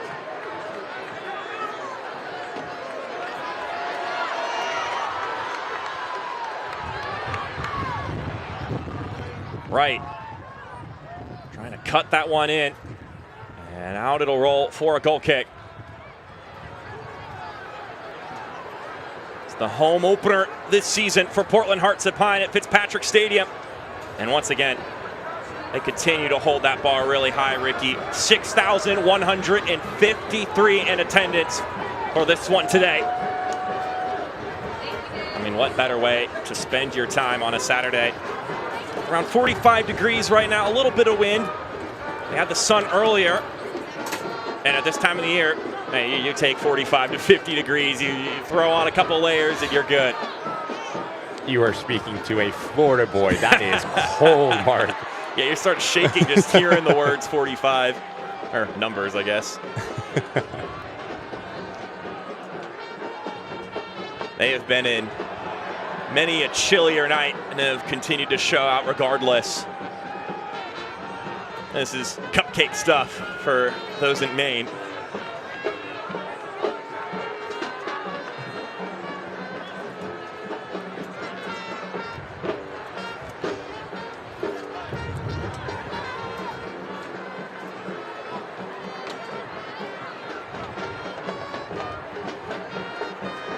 Good ball. This one slipped through for Dean. Tried to hit it with the outside of his boot after Rodilio Rodriguez was combining with them. We're seeing a better balance for one Knox, specifically centrally.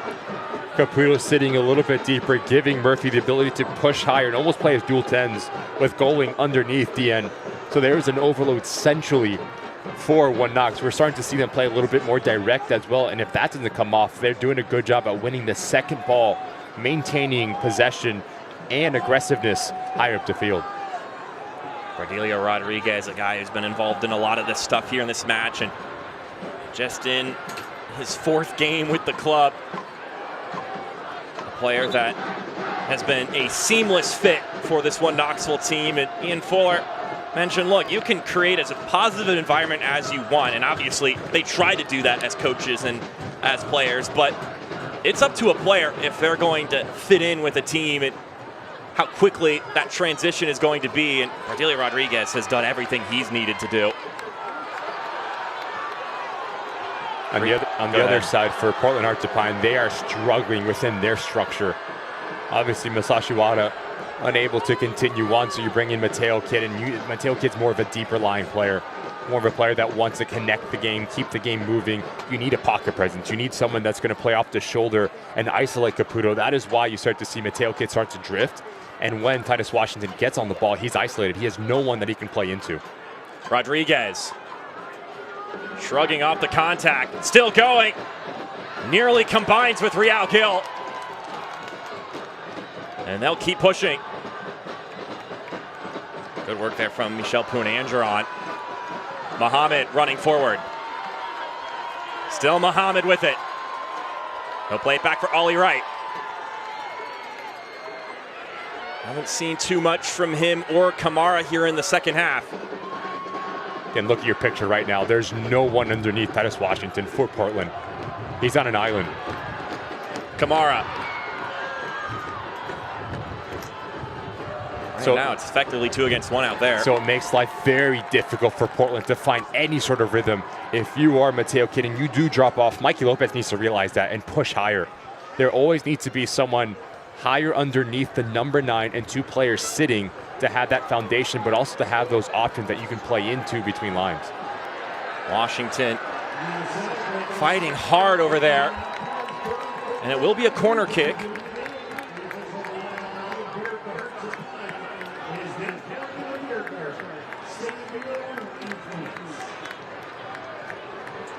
We're going to get some changes here before the corner kick for Portland Hearts of Pine as Jaden Jones-Riley comes out and Zion Scarlett comes in. That's a guy who can give you some spark offensively. Meanwhile, Diogo Barbosa will take the place of the captain, Mikey Lopez. These substitutions brought to you by Springer's Jewelers, as we now get this corner kick brought to you by the County Federal Credit Union.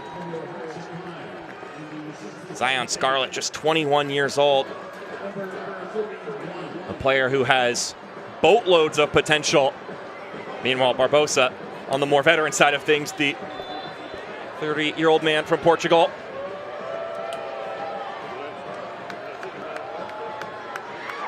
Service whipped in. Not out of the woods yet. Now Rodriguez will play it out of danger. And could be a moment in transition. Though Gil doesn't have a ton of options. He's able to get the ball away. Going. Tracks it down. Cleared out of harm's way for Hearts. It's quickly retaken. Going.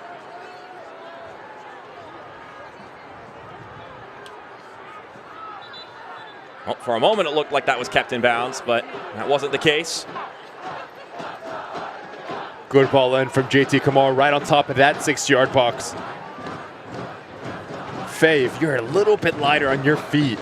It's 1-0. Any sort of touch, just since this is in the back of the net. Just mistimes it off of, seems like his thigh area. And in the end doing a good job by just clearing the lines.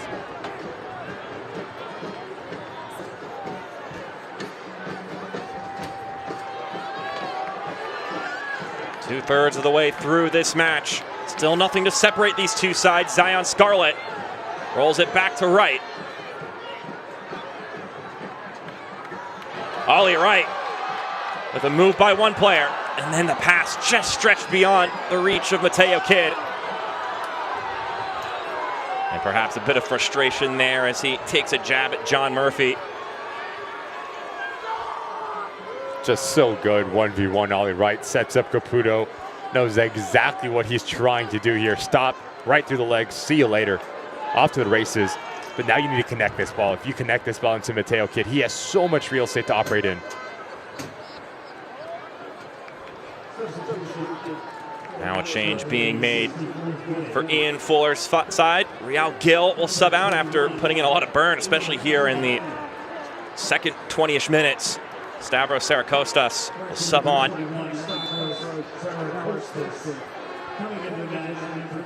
Of course, they're not thinking too much about it right now, but One Knoxville do have a very busy weekend coming. Have another game next weekend, and in the middle, oh yeah, you get to go and play DC United in the Lamar Hunt U.S. Open Cup. Mateo Kidd nods it forward, and he'll chase it down. Now it's Kamara. Well, he takes a hit, but play will go on. Punandron out wide to Ollie Wright. Wright working his way inside. That's his bread and butter, shooting from just that spot.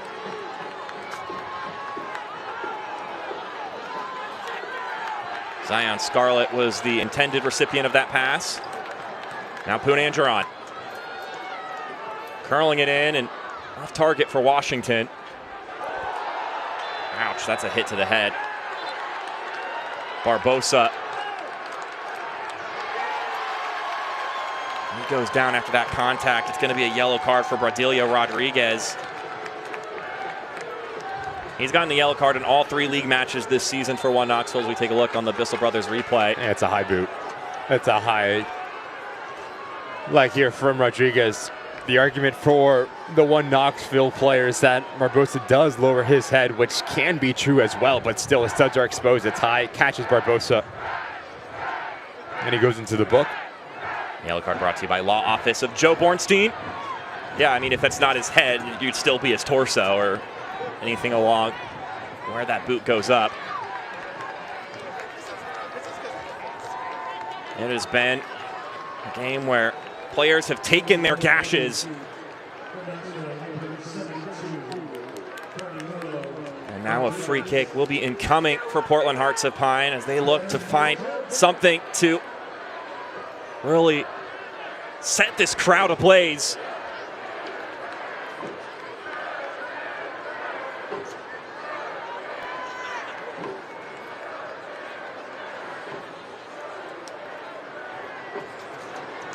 "66 minutes into this game. Here in the second half in particular, One Knoxville have been the side that's shown more promise. But a set piece can flip that script real quick. As Ollie Wright and JT Kamara once again strategize and scheme.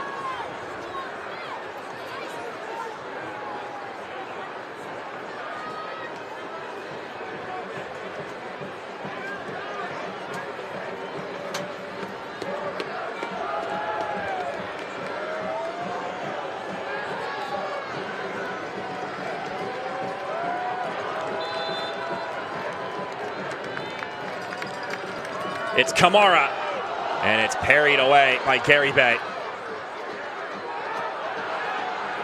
Kept in bounds, Ollie Wright.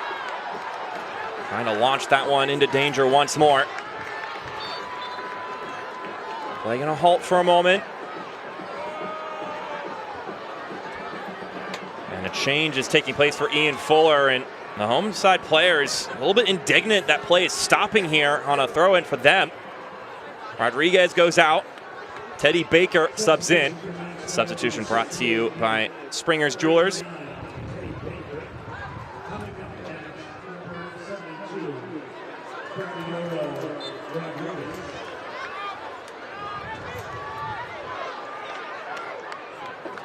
Barbosa threading it inside for Washington.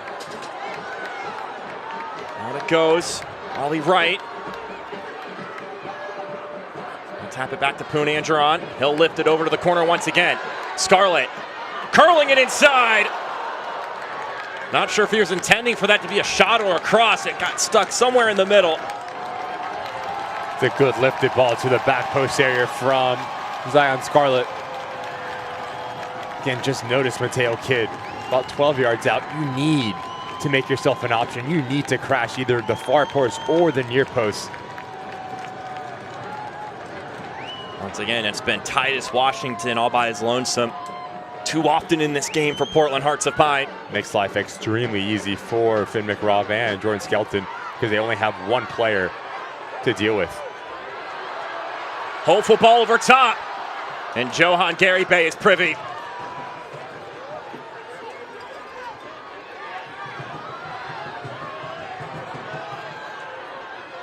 Well, the tilt of the pitch has teetered in the other direction in favor of the home team now. Kamara, always slippery with the ball at his feet. Gets away from him to Poonanjaran. Now Scarlett.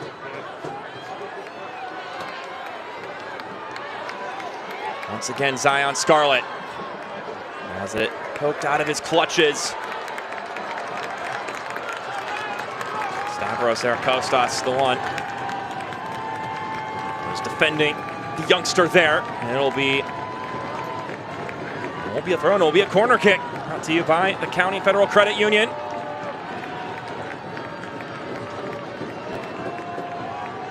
So Ollie Wright on the left corner flag. Delivers the service, and the only one there is Skelton.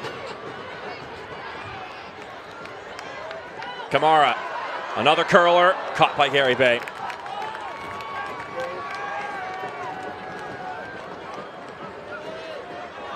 Watch out. Right, tried to hit it one time, and it wasn't a bad idea. Cheeky business. All Ollie Wright's trying to do is just lift this over Garibay. Never sees him. Ollie Wright wants this one back. He is a player. Going on the other side, lets it rip. And out it goes for a goal kick. That could have very easily pulled that off, Ollie Wright. Can never blink in this game, Ricky. Especially with two sides that have so many players that can so quickly make something happen.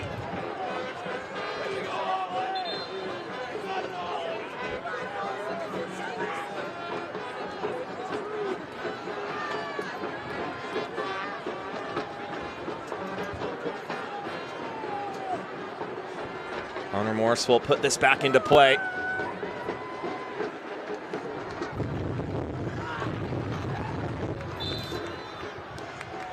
Down goes Barbosa again. It'll be another free kick for Portland Hearts of Pine with under 20 minutes of the 90 to go.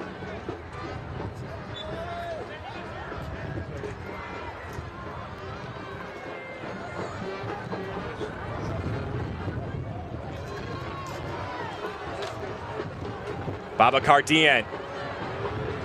Rushing forward, Dieng taken down by Michel Poonanjaran. And what a challenge that was. Needed to get it right, and does just that. Poonanjaran, much like Mikey Lopez when he was on the field, tremendous work rate from Poonanjaran, dropping back, doing his defensive duties. Goling trying to split through two defenders, unsuccessful in his endeavors. Washington holding up nicely. He finds Kidd. In between Matea Kidd and JT Kamara, they couldn't keep the ball. And now it's lofted in the other direction for Dieng. And he draws the contact. Serinia and Bakefe, guilty of the foul, already on a yellow card. Just so clever from Dieng. Notice the angle that he takes right here. Puts his body right in front of Faye, and he is inviting this contact. He feels anything, he's going to go down. And by the book, it's a foul. You come through the back of an attacking player, if you are a defender, you're going to get whistled for it every single day of the week. But Dieng creates that. Really well done by the striker. I mean, that's a craft you see defenders use all the time on the flip side 100%. Of things.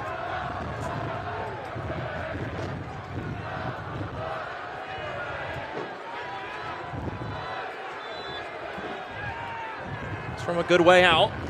It'll be launched in nonetheless. Headed back across. And Hunter Morse able to get on top of it. The tall Mikel Goling. Yeah, it's the right idea from Goling. But this ball needs to be pulled away from Hunter Morse. Right on top of that 6 is where you need to head it back across with the amount of bodies. In the end, Hunter Morse doing a good job. Actually takes too long to release this ball. And it is a corner kick in favor of One Knox. Corner kick brought to you by the County Federal Credit Union. So a hiccup here for Portland Hearts of Pine. Provides a prime opportunity for One Knoxville. And as this game wears along, these set pieces become more and more valuable. It'll be Teddy Baker who recently subbed into this game.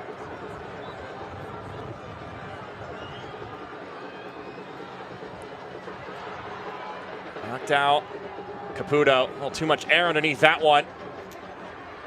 And Barbosa will knock it up the pitch.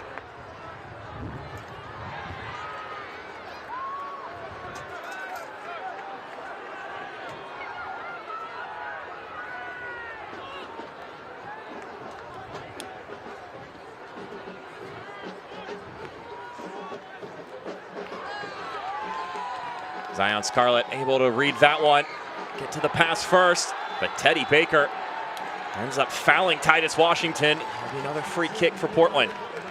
And we're gonna get 2 more changes for the home side. Abubakar Kamara will sub on for Ollie Wright. So Wright's night is done, and it's the debut in a Hearts jersey for Lagos Kunga, a player who really earned his stripes with Union Omaha over the past 2 seasons and is such an electric player with the ball at his feet. Finally back to level of health where he could come in and contribute. These substitutions brought to you by Springer's Jewelers, but man, that's an indication that they're trying to go after this one and get all 3 points at home. A player that really raised some eyebrows when signed with Portland Hearts of Pine. Lagos Kunga, the ability to create magic in 1v1 situations. Years back, scored a phenomenal goal for Union Omaha in the title game. Opportunity again for them to make an impact. Kamara as well, already a goal on his stat sheet. Can they make a difference here with 15 plus remaining? That'll be Mateo Kidd lifting this one in and out to the right hand side. JT Kamara on the ball, able to get it away to Kunga. Lagos Kunga, his first touches as a player for Hearts. A little too much juice. Easy to claim for Gary Bay.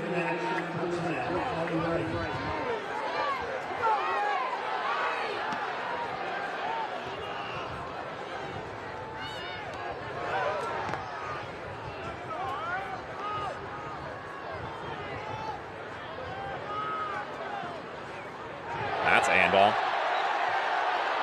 Whistle sounded by Mohamed Kalia. That's about as egregious of an occasion as you could see. Of course, in an occasion that it's not in the penalty area. Oh, just loose on this side though for Portland. One Knoxville basically go unpunished for the infraction from Goling. Given right back to him.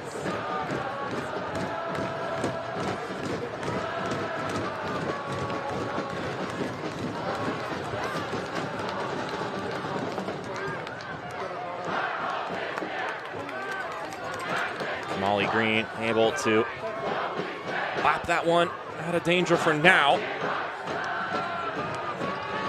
It'll be Jaheim Brown once again on the throw-in.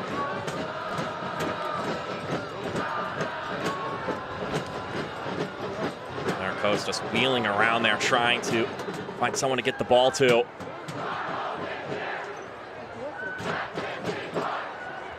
We're tuning in here for this home opening affair between Portland Hearts of Pine and One Knoxville. First game of the season at Fitzpatrick Stadium for the Hearts. It's been a game with its ebbs and flows. First half was certainly stifled by a serious injury to Masashi Wada, which put a long stoppage in play and in many ways took out a lot of the bite in the game. Here in the second half, of course, been a little bit more flow to it. Both sides have had their spells where they've looked the more promising side.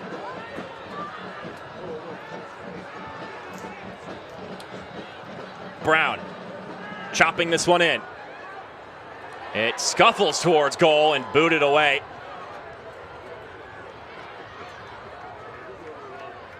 Back up in the air again. Falls in, McRobb! The center back trying to be the one to get it done.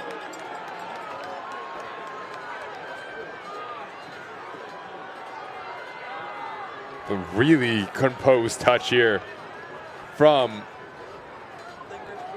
Knoxville to find Finn McRobb there. Difficult for the center back because you have to let the ball drop. Portland doing a good job at clearing their lines. Long throw from Brown. Takes a bounce. And that could go anywhere when you take a shot like that. Zaracostas. That one went everywhere but the goal. Did the hard work, Zaracostas. Over the head of a defender. Create a little bit of separation. Just becomes a little bit too anxious to try to do the spectacular.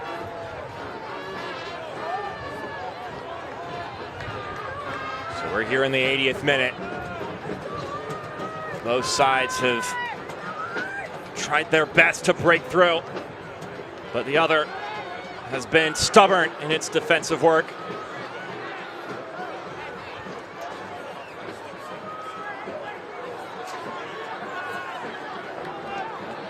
Both goalkeepers have done a good job too to recognize dangerous moments before they can truly develop, even if they don't go in as saves in the stat sheet. Zaracostas knocked over by Scarlett, and he'll be given a yellow.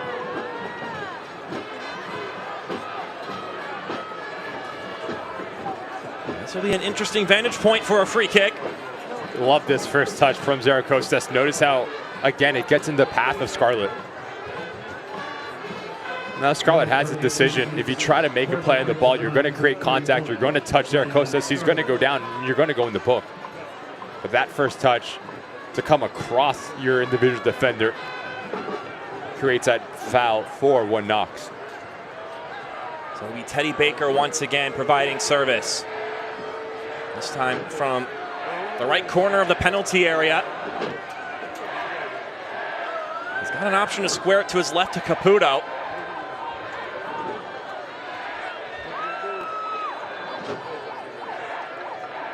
Baker. Looped in. Down goes Skelton. Tap back to Caputo. Settled down. McRobb! The 180 effort. Sailing over the crossbar, but not by too much.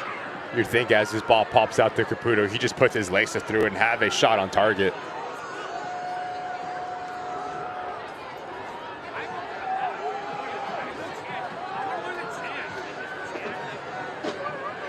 We're going to get two changes here for Knoxville. You see Will Perkins subbing into the game and Eli Conway as well. Substitutions brought to you by Springer's Jewelers. Perkins coming over from playing for Texoma last season. Meanwhile, Conway, graduate from FAU. So you mentioned being a Florida boy, FAU. There you go. From down in Boca. And here's Conway now, trying to wheel around the corner.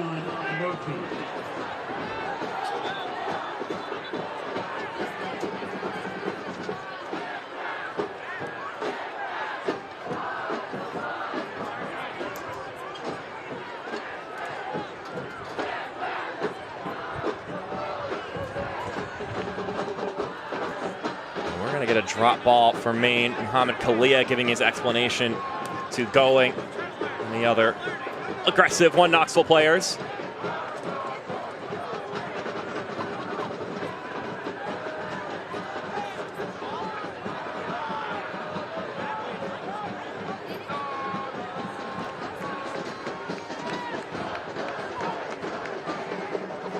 Once again, the flow of this game switching in favor of Knoxville once more.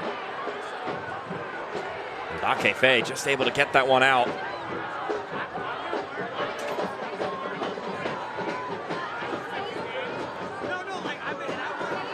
Tio playing it back. Combination nearly coming to fruition.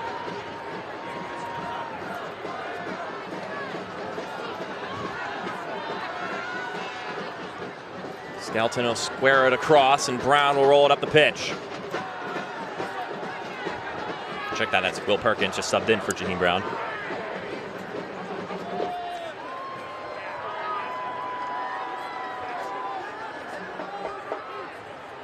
They're up the pitch to Conway.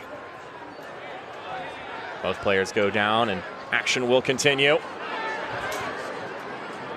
McRobb able to step in there and make sure nothing dangerous brews up for Portland Hearts of Pine. Good fight there from Lagos Kunga. To fend off 2-1 Knoxville players, give his side possession, and more importantly, to push up higher up the field yet again.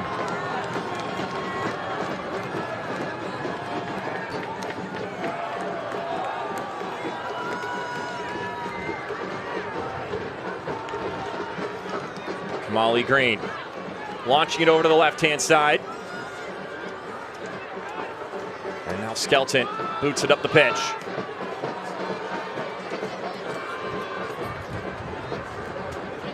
Five more minutes to go, plus stoppage time here from Fitzpatrick Stadium.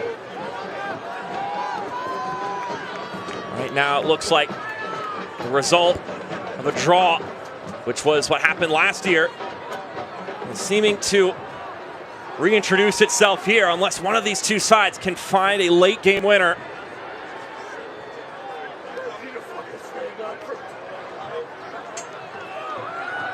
Once again, over 6,000 in attendance here at Fitzpatrick Stadium.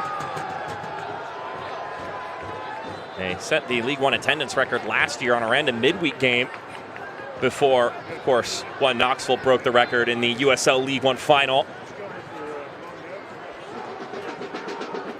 So two sides that have very staunch support from their local communities.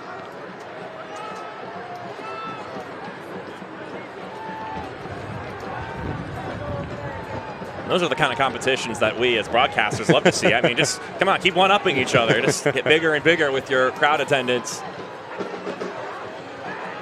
Also just tells you about the growth of USL League One with the amount of good play here from Portland. The quality on the field, yes, you can see it, but also the growth in the communities, people spending their hard-earned money to come out and watch. Good product here, starting to grow the game. Mateo Kidd will roll it over to the right-hand side. Mo Muhammad just able to maintain it and prevent a breakaway.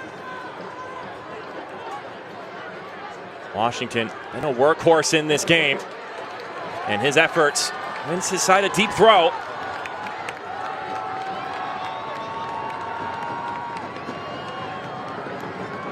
Muhammad.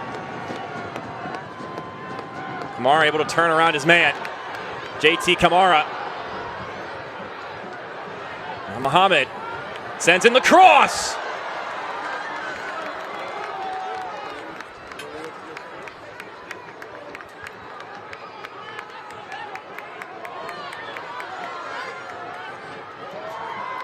Here's Kamara.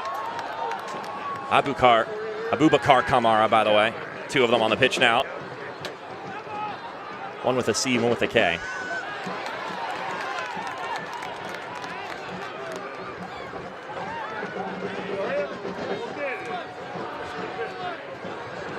Well, talked about attendance moments ago. Also, we can't have this conversation without mentioning Boise now in their home opener, their first ever home game, getting over 7,000 out west.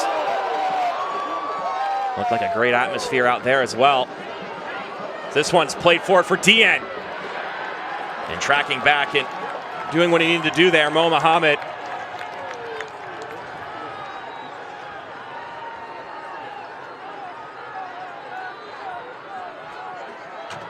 Service sent in and knocked up straight in the air. Mateo Kidd. Feeding it here. Kamara taken down. Play will go on. Tio lofting it up, and Hunter Morse will not even pick it up yet. And wait to make sure everything is settled in. I feel like that's an indicator of where Hunter Morse's head is at in this game. It's been a lot of action in the middle third through both of these sides, but difficult to find clear goal-scoring opportunities through the run of play. Watch out here. This one taken quickly.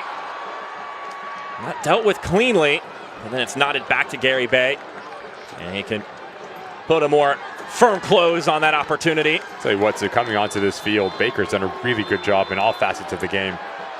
As it's frustration there from Washington. Knows the ball is gone, knows he's beat, just takes down Perkins. Let's look on the Bissell brothers replay. He's late, the ball's gone. Your frustration from the striker continuing to draw with Mohamed Kalea. But it's coming onto this field. Baker's done a phenomenal job at covering ground. He had that little turn, almost played DN. Given a calming and composed presence centrally for one Knoxville. Skelton will launch it across. Barbosa just getting that out of harm's way. No matter what the cost. This one falls over to the right-hand side. Perkins drags it across the center. There were several options there. Conway drags it to the top. And that'll be a free kick. Mateo Kidd tripping up Teddy Baker. And buckle up. Set piece opportunity. Basically right at the front of the 18 as we get 3 more minutes tacked on here. Stoppage time brought to you by Springer's Jewelers. But again, notice the body position here from Baker between Mateo Kidd and the ball. And if you're a Mateo Kidd, you do not need to win the ball here. You do not need to lunge into this challenge. You just move your feet because you have Barbosa right there. Lose composure, you draw a foul, and you allow about 25 yards out. One Knox to test your goal. It's Mikael Goling, the Danish attacking midfielder. Looking to see if he can get a clean hit on this ball.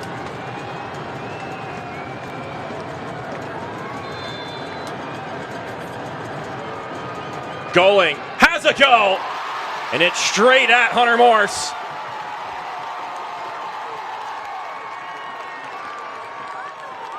Hunter Morse able to stop everything that's come his way so far in this game. Both goalies looking to pick up a clean sheet here. Kamara dancing through one defender. Ref waves off the contact.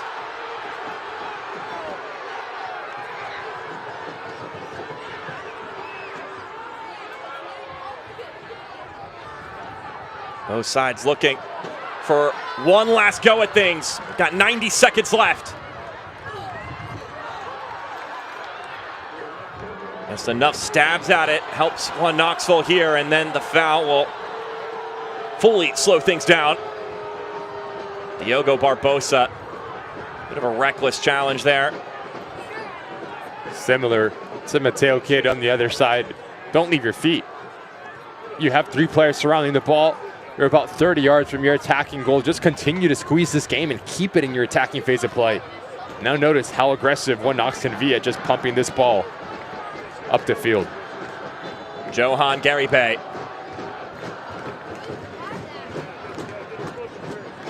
Able to send it all the way into the attacking third.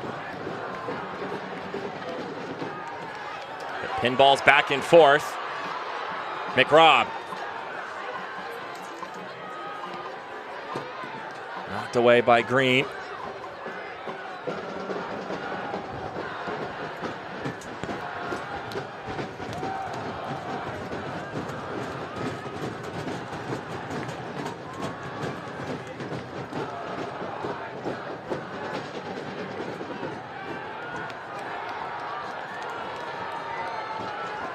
It's now watch checking time for our head official, Mohamed Kalea.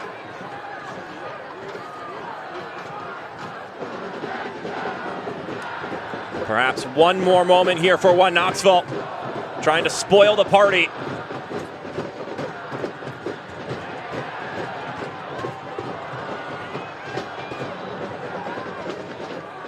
Ball whipped into the box. They were fishing for DN. And that'll do it here. Point shared here at Fitzpatrick. 0-0 your final score between Portland Hearts of Pine and 1 Knoxville. And that's going to be a clean sheet for Hunter Morse, brought to you by Apres. Both goalkeepers stepping up when they've had to throughout the 90-plus minutes. They'll both leave with 0 goals conceded. Both teams picking up a point here. This being the home opener in the second season for Portland Hearts of Pine. They certainly brought the energy over. 6,100 of them were here in attendance here this evening.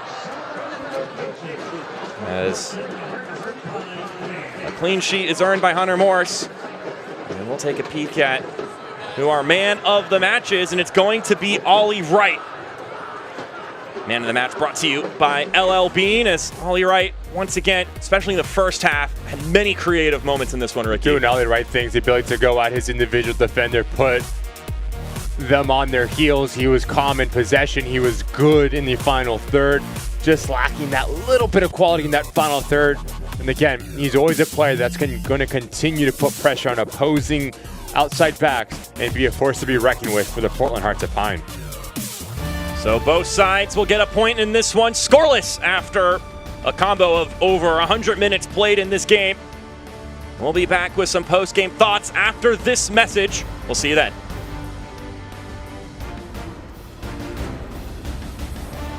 Watches have always held a special place in the way we mark accomplishment. Even long before wristwatches existed, pocket watches were treasured belongings, passed down from one family member to the next. If you're celebrating a milestone or creating one, we'd love to help you find the timepiece that marks it. Visit us in-store, try on your favorites, and let's find that timepiece that will tell your story for years to come. This is you. When you sign up for Trellis Health, this is your team. Seriously, these people. At Trellis, your primary care provider, physical therapist, pharmacist, health coach, and behavioral health clinician work together for better results. With same-day visits and 24/7, 365 telehealth, your care is primary with us. Become a member today. Welcome to Trellis Health. Visit trellishealth.org. At PAPE, we've dedicated over 50 years to making sure you do better. That means better prices you can always count on. It means you'll find extensive inventory. It means you can expect top-notch service. And most of all, it means you'll work with a team that listens to what you need and makes it a priority. So why are we so driven to make sure you do better? Because at PAPE, the only thing we love more than cars is people. Here are the full-time highlights brought to you by High Roller Lobster Company. And obviously, the vibes were high at the beginning of the game. Over 6,000 coming in for the home opener this season for Portland Hearts of Pine. And the action would get started early with a lot of pressure, rewarding opportunities for the home side. Ollie Wright doing his dancing work, and then JT Kamara doing the slippery business on this side of things as well. Those two activated a lot in the early stages of the game. Kamara letting this one fly, couldn't quite put it on target. And then, obviously, the serious interaction in this game occurred. Johan Garibe lunges on the ball to make the save, a clean play, and then falls on the ankle of Masashi Wada, who goes down in a serious way. Has to get an ambulance to take him off the pitch. You've got to reset, get your emotions in check. It's obviously a really difficult ask. But both of these sides came out and played hard after that fact. Here's a look at our save of the match presented by Kennebec Savings Bank.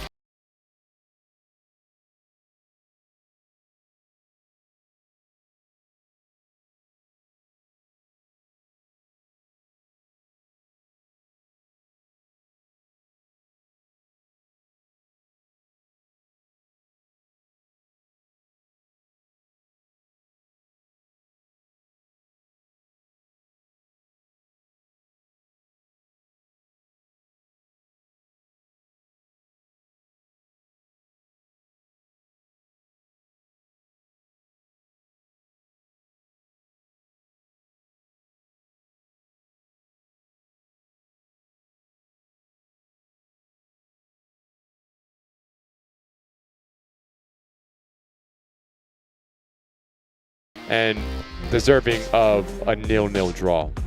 So both sides will leave with the point. Here are the numbers. And I mean, you look at the numbers, you say deserving. I mean, that's a pretty darn even split as we see the full-time stats brought to you by Maine Health. Far neutral that this game had everything. There's 1v1 capabilities. There was combination play. There was good shots on target. There was good saves. And it was also a big moment for the home opener for Fitzpatrick Stadium. And you, Mark, I know you have the same sentiment for Musashi Wada. We wish him the best in terms of his recovery. Not only a big piece for Portland Hearts at Pine, but USL family as a whole. So all the best wishes in his recovery. 100%.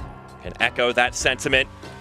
For One Knoxville, they've got an Open Cup game coming up this next week. Meanwhile, they'll stay at home to play Naples on the Portland side of things next Sunday. Our final score here, 0-0, brought to you by Eldridge Lumber. For our entire broadcasting crew, Ricky Lopez Espen, my name is Mark Schoenster. We appreciate you tuning in, and we will see you next time.